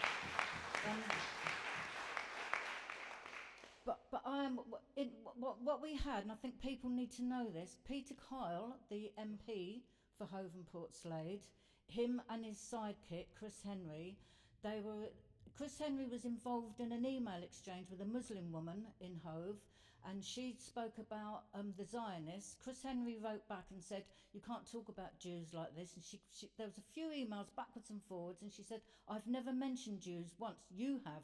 I'm talking about Zionists and Zionism. But what they did,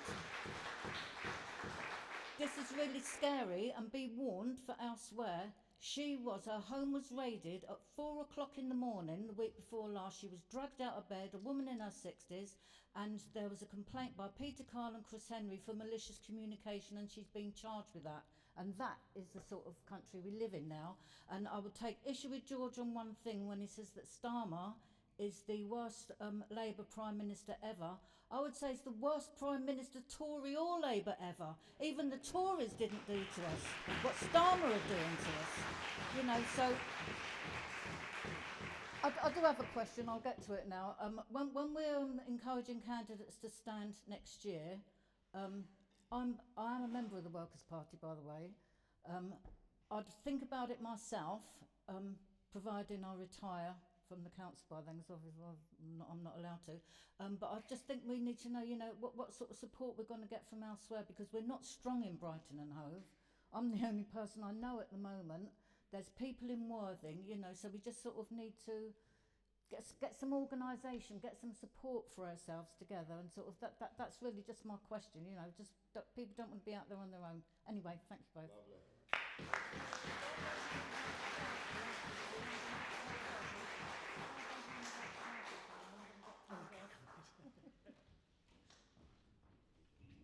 Just to answer that quickly, because Shanaz is not here, but she's doing wonderful work at the moment nationally to organise other organisers, but in the region. So that process is a labour of love for her, but that will be setting up.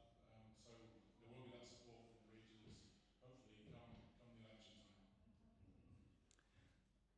time. Thanks, Andy. I'm Peter Ford, and it was my misfortune a couple of months ago to be our candidate in the Runcorn and Helsby by-election. And I want to bring up not the elephant in the room, because the elephant's having a rest, it's so boring, the hyena in the room, which is the Reform Party. They are absolute hyenas. And we saw their hyena behaviour in Runcorn and Helsby. Runcorn is where I grew up. I'm very fond of it. I still have family there. I used to, until very recently, love it. Now I'm ashamed, because it was turned, this largely working class northern town, a few surrounding villages, into a hotbed of racism. This in an area which is 99% white, where there hasn't been any racism, but Reform managed to stir it up. And as we go forward, this is the enemy. Look at the opinion polls. In the council elections, in the Scottish elections, it looks like Reform will be the biggest enemy. Certainly the biggest real enemy of the working class, whose votes they are trying to steal. These ex-Tories, this excrescence on the British body politic, think that they can pass as champions of the working class. And so far, they're having a lot of success in that. It's our job over the next years, to disabuse the working class and bring them back to the right ways. In Runcorn, actually, we saw a lot of people turning against Reform. At the end, Labour, who were expected to be trounced, I expected them to be trounced, but they lost by only 6 votes. This was because many of the working class were put off so much by Reform and by Farage that it became a sort of referendum on Farage, and many people voted Labour to keep Farage out. And that will be a big part of our job going forward.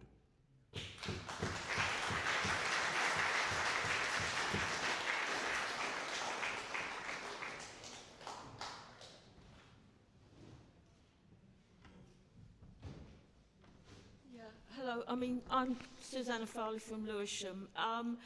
Basically I wanted to talk about much of what the last speaker was talking about, and for a moment I thought, well, is it worth me speaking at all? But I will, because I think that the problem is, and I do very much agree with what he said, is that probably at the next election we're going to be faced with a government which is substantially Reform.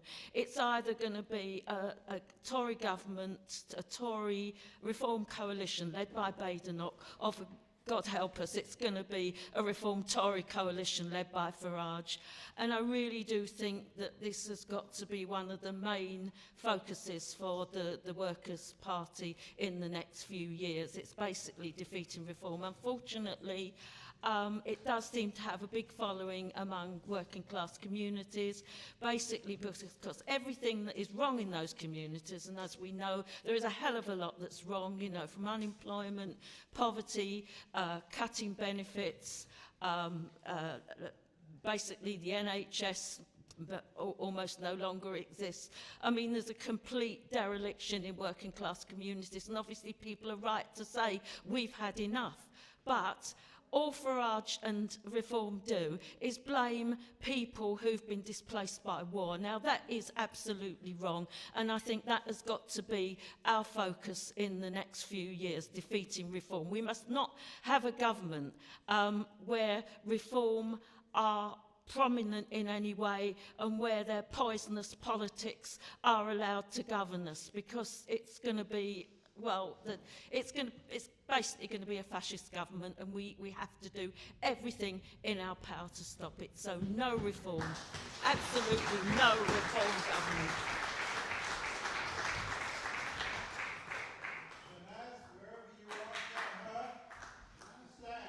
Oh, sorry, ma'am.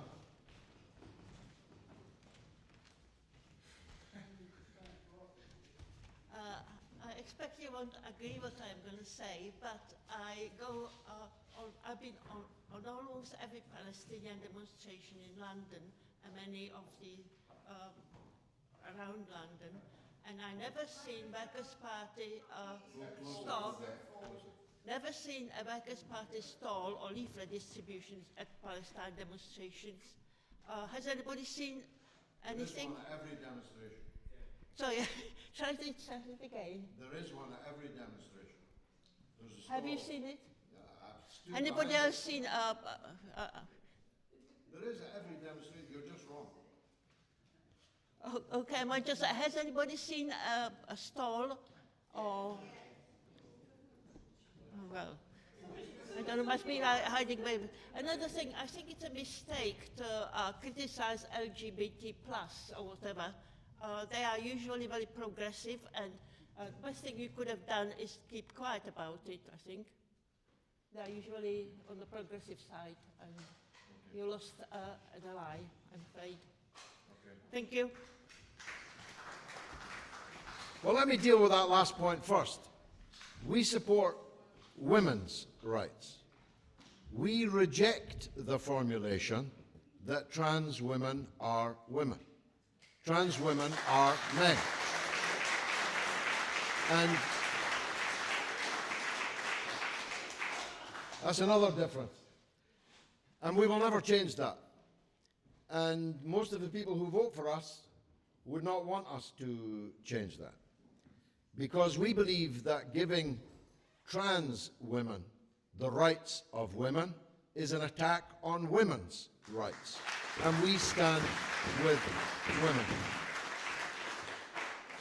As for the rest of the alphabet soup, we do keep quiet about it. I already told you, we don't care what people do. I've got a Stonewall Award at home. I was voting for gay rights long before it was fashionable. But I don't want people endlessly talking about what color they are, who they sleep with, what religion they are, because that causes division. And we want to unite working class people. And so you won't hear from us any cruelty or meanness against people of other orientations, for we feel none and will therefore express none. But we will not allow the politics in this country to still further be distorted by division of people on race, on color, on sexual orientation, or any of these other things. Now, it's true that Reform are gaining substantially. I follow the by-elections very closely, local council by-elections. Labour is losing between 25 and 50% of their vote to Reform. By the way, that in many parts of the country will make it easier for us to win seats. It would certainly mean that all the seats we came second in, we'd come first in, because we have retained our 210,000 votes, and we hope to build on it. But whose fault is it that working class people are voting for reform? It's not good enough to just call them all racists. It's just not good enough. It's lazy. Sure, Farage is using racism. Sure, the leaders of reform, the MPs of reform, play the race card. But the ordinary voter for reform on the estates is voting because they feel cheated and robbed by the political class, by the prevailing orthodoxy. They feel that they have been mugged, robbed by politicians that promised to look after them and never did. And so something new came along, and they have grabbed it. In due course, they'll discover that actually the economic system and the foreign policy of Reform and Labour and the Conservatives are exactly the same. They're three cheeks of the same arse. No longer two cheeks. If an arse could have three cheeks, our political class has it. Farage supports Israel. Farage supports Israel just as enthusiastically as Badenoch and Starmer do. He supports Ukraine, having once upon a time been accused of being a Putin stooge. He now supports the handing over of now £13 billion that we have given to little Zelensky and his proxy war in Ukraine. Farage supports it, just the same as Starmer supports it, just the same as Badenoch supports it. The neoliberal capitalist system, privatization, driving down workers' rights, this is something common to all three of these political forces. And we will, of course, be foremost in pointing it out. And we say to Britain's ethnic minorities, we will die in your defense. We will stand and give our own blood to defend you from racism, because racism is a poison that can only end in bloodshed and violence. But we don't say that everybody who's not yet with us is a racist or a fascist. That's the worst possible way to handle it. So our approach to Reform voters is this. We know you're angry. You are right to be angry. And the best way to be angry is to be with the Workers' Party of Britain.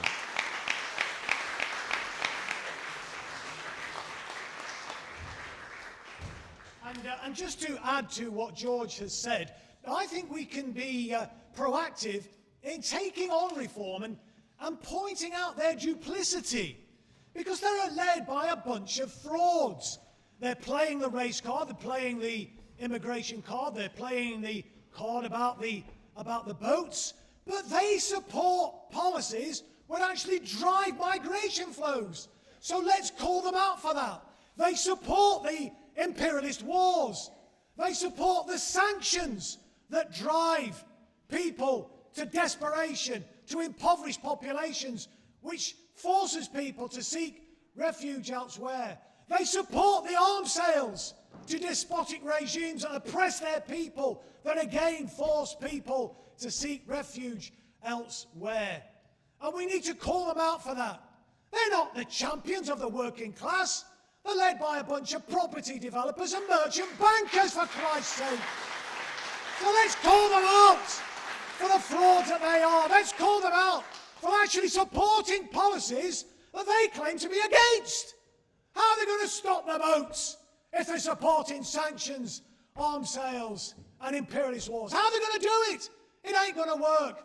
So let's call them out for that. Let me just conclude with a plug for a couple of comrades of ours who are Workers' Party members, Steve Hall and Simon Winlow. They've written an excellent book called The Death of the Left, which actually traces and plots, where the left has gone wrong. And it didn't, just start recently. It started at 40 or 50 years ago. And they give a prescription on how we, it's not just a desperate voice, oh, woe is me.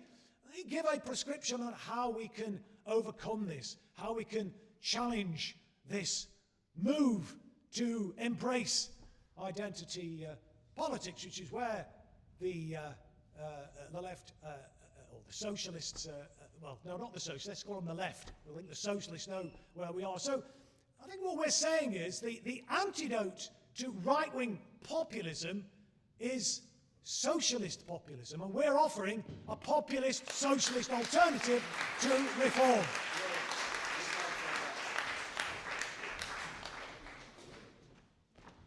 I got called down when somebody said Shanaz. I think, oh, I'm in trouble. One of the things I want to add to this is reform's been mentioned several times today. And I think the best thing that reform have done to the working class people is given them a real slap across the face and said, get out there. Because if you don't mobilize, this is what's going to happen within your own communities. When we had the local elections recently, and Paul sat there and other people are sat here, up and down the country, we had candidates. And I was in Rochdale and other towns, and I don't know what the word to use. I want to use a stronger word than disappointed. I was pissed off at our own people, our minorities, our working class people, because they couldn't even be bothered to come out and vote. They couldn't even, we knocked on the doors again and again and again, and the uncles and the aunties, so-called, the keyboard warriors, they made these promises. Yes, we're going to come out.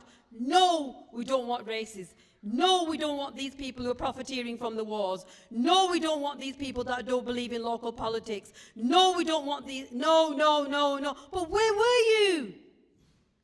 You know one thing that you guys need to do when you go back, and previously, because I was behaving and I actually read something that I put together, and I'm going to stop behaving. We actually need to say as it is. And being in Northern, I'm going to say it. We need to get out there, knock on the doors and drag them out and say, if you don't defend your communities, this is what's going to happen to you. We're not just going to have the war in Gaza. We're not just going to be struck down in Iran. It's happening now on our doorsteps. And one of the other things that I said last night when I was talking, why am I involved in politics? I'm a grandmother of 4 children. I'm doing it because I was born here. Generations will continue to live here.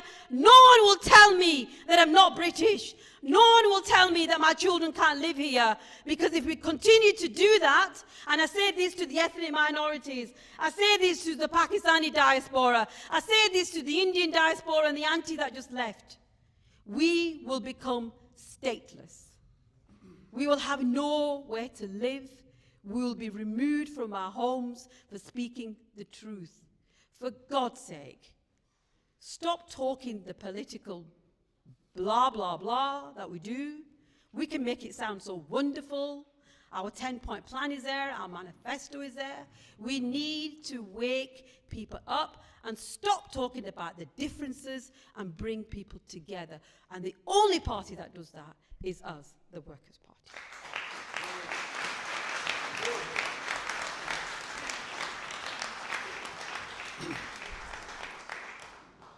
Good afternoon, everybody. I may sound less, just a couple of minutes, if I may. I think everybody's covered everything that we needed to talk about, but a couple of important things that I wanted to raise.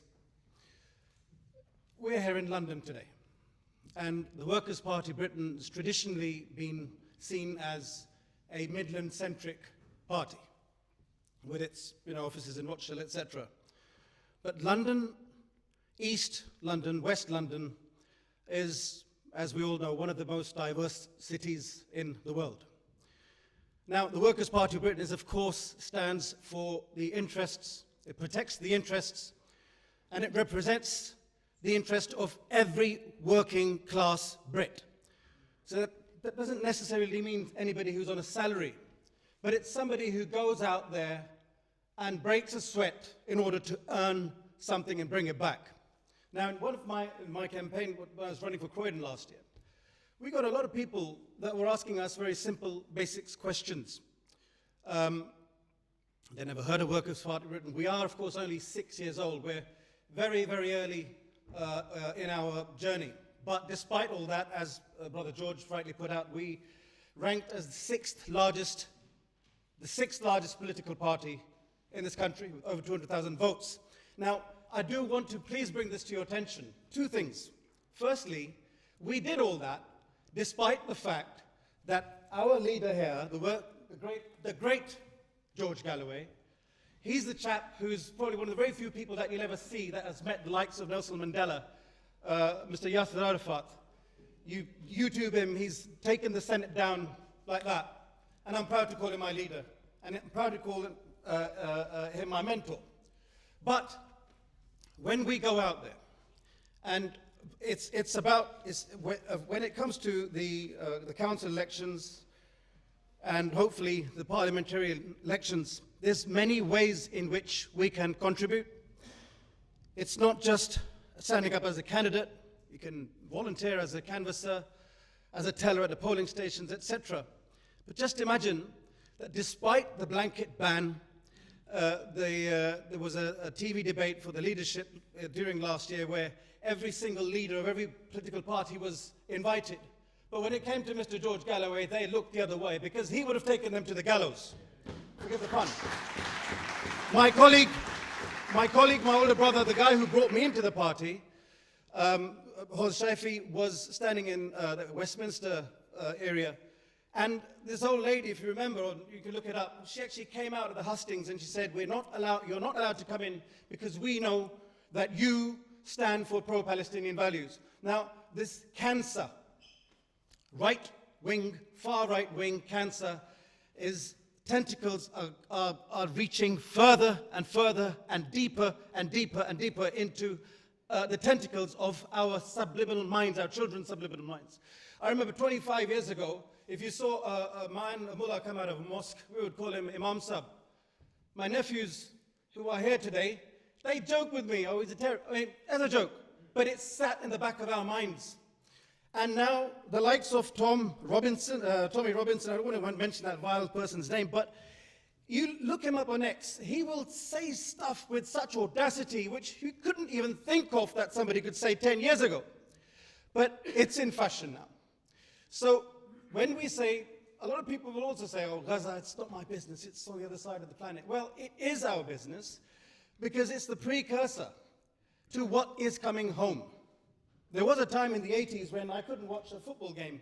My brothers, we used to live next to the bowling ground. And on every Saturday, my mother couldn't go out shopping in Queen's Market because of the way racism was. And sadly, fascism is coming back into fashion. So it does matter to you all. It does matter to you all. It matters to our children. It matters to the safety of our children. I have got two boys here, 7 and 10. I'm sure that we all got young children and grandchildren. We do not want our children to grow up where they can say, or it's normalized for them when they hear a racist rant. So it's very important. Rupert Lowe, on a final note, Rupert Lowe, the MP, ban halal meat. I think the only thing that he does, he wakes up every morning, he Googles something, right, and I bet you his Google search is this. Google, Asian Pakistani criminal offense. And a whole list comes up. They do a chat GPT, and he sent the post out. I practice law. Apart from a businessman, and I'm proud to call myself a businessman, I'm proud to be their protege, I could tell you that almost 85%, 90% of, sadly, sexual offenses are orchestrated by Caucasian community. That's simply because of the numbers, simply because the demographics is natural. But they're going to highlight Pakistanis. But for somebody like Rupert Lowe to say, ban halal meat, 1 week, and the next week he says, ban the burqa, who the hell is he to make a decision what my wife wears and what meat we eat? So these things are telling to us that this is coming home. It's very close to us. It's very important that you put your weight behind us. And Brother George made a very good point, I promise this is my last, is that the people that are saying, oh, I'm going to vote for reform this time, I've had enough of Labour and Conservative. It's because they don't have another alternative. We are the real alternative. And we're going to stop these people eating into the grievous Labour voters and Conservatives, and we're going to bring them on our side, and we're going to do well, God willing, in this council election, and we're going to do well in the parliamentary election after that. Brother George, the world salutes you, Europe salutes you, the country salutes you. You called on to London, and London responded.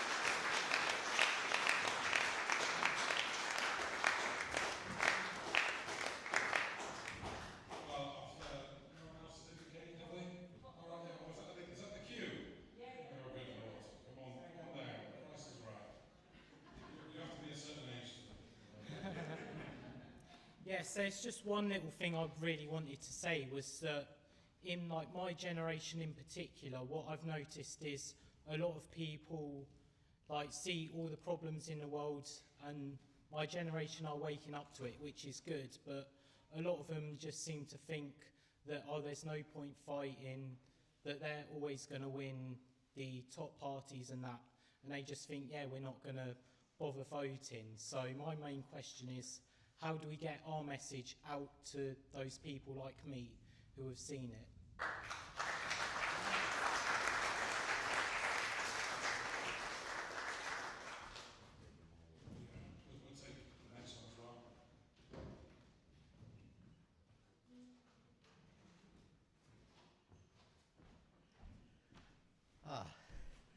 Hello, I don't know whether I'm the last questionnaire, so mine will be short and sweet. Nothing like finishing on an optimistic note. When the Workers' Party get into government, will they be applying to join BRICS?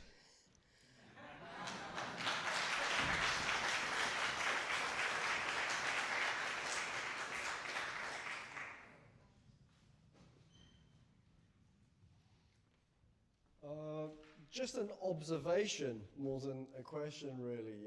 There have been thousands of marches regarding Palestine and Gaza, with millions of people coming out, and nothing has been done. Now the three parties, they're all in favor, are all against Palestine, are all against Gaza. I think 100% of humans are for Palestine and for Gaza. And the problem is, all these millions of people who come out and demonstrate, they go onto the streets, and then they go back home and vote for those three parties again. So, I mean, there's got to be an opportunity there, and I think the lady has a point there, that there's not enough, maybe there's not enough booths or whatever she mentioned, but there's not enough message going out to those people. If all of those people went home and voted for the Workers' Party, that would be amazing. So, thank you.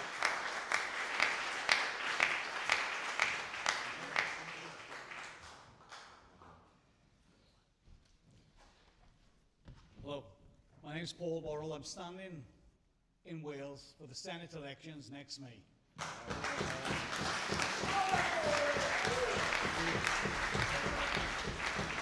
Just two quick things.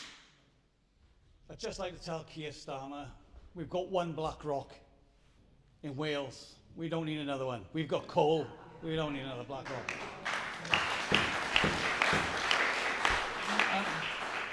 And for Mr. Tice, who said the other day on television that people on benefits should work for it. Well, if there's work, pay us for the work. Pay us for the work.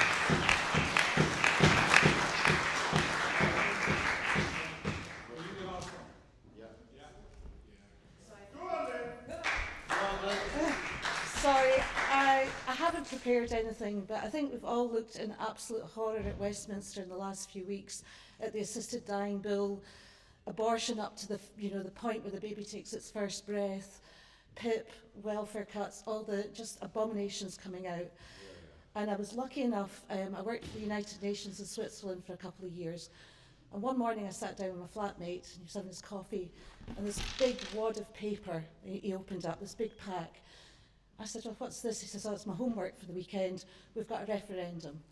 And they have a referendum about 4 times a year, and over the year they'll vote on about 15 different initiatives that have been passed as bills in the government. So how it works there is if the government pass a bill and you don't like it, if you can get 50,000 people to sign a petition, it goes to a public referendum. And this is direct democracy. And when you think about what we've got in, just for context, there's just under 9 million people in Switzerland. And when you look at what we've got, where every 4 years we vote for a candidate to represent us, and then they do the switch and bait on us. You look at the 10 points that Labour put forward and how few of those they've adhered to. And in Switzerland they say politics is too important to leave to the politicians. And I think we need to look not just at getting more representation of working class people. There's 7% of MPs are working class. We don't stand a chance. We really don't stand a chance of changing the system. But if we could go on a platform that says we're giving the voice back to you, I think it could change things. Maybe not in exactly the same way as the Swiss do it, but I think we've got an opportunity there to say, you need to be involved daily, weekly, monthly. You need to watch what's happening, and you need to stop these people destroying our society. So, Switzerland's got it's the #1 country in the world for democratic participation. And I think we've got an opportunity to put something better than the Westminster system to the people.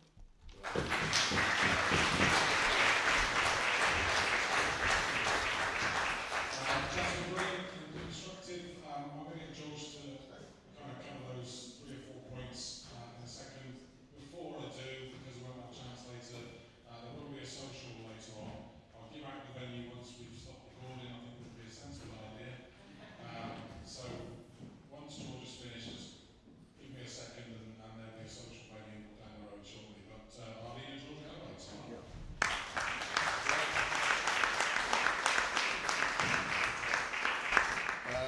Please accept my apologies for the social. We have to catch a train. I'll try and touch on the salient points that were made. But before I do, Lynn talked about referendums. We demand a referendum in Scotland so the Scottish people can decide how they want to live. And our candidates will be standing with that as a significant part of their electoral offer. There's nobody in this country who cares about Palestine doesn't know about me. And I have said 1,000 times that I'm speaking, and I'm speaking as the leader of the Workers' Party of Britain. So please don't think that because Chris and me and Yvonne are banned for more than 10 years, in my case, from the official platforms at these rallies, that we are somehow absent from the Palestine debate. I have an audience of millions. I have an audience bigger than anybody else in this country, twice a week, and on my social media. And I'm never done talking about Gaza. I'm never done talking about Palestine. And so, because in the throng of millions, you didn't see the Workers' Party stall, please accept from me that there was one. And I was standing most often behind the counter to make the point that although I'm not on the platform, I'm on the march. And my children are on the march. 2 of them here today on every single march. So don't think that because you didn't see our stall, you didn't see our leaders on the platform, that we have in any way been negligent of this question. Indeed, you may recall, I hope that history will recall, my words when I won the Rochdale by-election, Keir Starmer, this is for Gaza. I said it loud and clear. Now, Palestine and Gaza is an issue that mobilizes millions. But if all you do with that mobilization is to march from A to B, and sometimes back again from B to A, well, as Professor Einstein pointed out, doing the same thing over and over again and expecting a different result is an act of madness. The pro-Palestine and anti-war movements have got to move up a gear. They've got to step up, and they have got to stop this sectarian blacklisting of everyone who doesn't agree with them on this or that matter. And if they did, then it would be in the interests of everybody, not least the interests of the people they are marching for. But we can't win elections on Gaza and Palestine alone, because while there are millions who are with us in the Palestine cause, there are tens of millions, scores of millions, who are more upset about the state of their bins, about the state of their roads, about the lack of job opportunities, about poverty pay, about benefits being cut, about the environment in the community in which they live.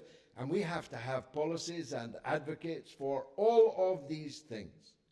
We can't win elections only on foreign policy, and I hope that everyone will understand that. We will never relinquish Palestine. And we will never relinquish our opposition to racism, as I said earlier, and was touched on by Shanaz in her excellent second contribution. There are whole communities in Britain who have every reason to be fearful, and they are fearful. And that's why we have to put ourselves between the reform, right-wing, racist agenda of people like Tice and others. My brother Hassan pointed out the issue of halal meat. I find the best way to answer the halal meat question is leave the Jews alone, for God's sake. Well, nobody's got an answer for that, you see, because kosher meat is halal meat, and halal meat is kosher meat. So if you think that banning halal meat affects only Muslims, it does not. And how do you fancy going for the next few years being accused of anti-Semitism? I can show you my scars. But we are the defenders of Britain's minority ethnic communities, and I think that they know that. I have represented more people of colour in the British Parliament than any person in history. In Glasgow, in East London, in Bradford and in Rochdale. And we have mass support at the ballot box amongst these people, but we need to have more of it. We need to persuade them that it is worth voting. And funnily enough, the rise of reform is likely to persuade them more than anything we could say or do to value the vote. So, on an optimistic note, I said to you that we are on the march.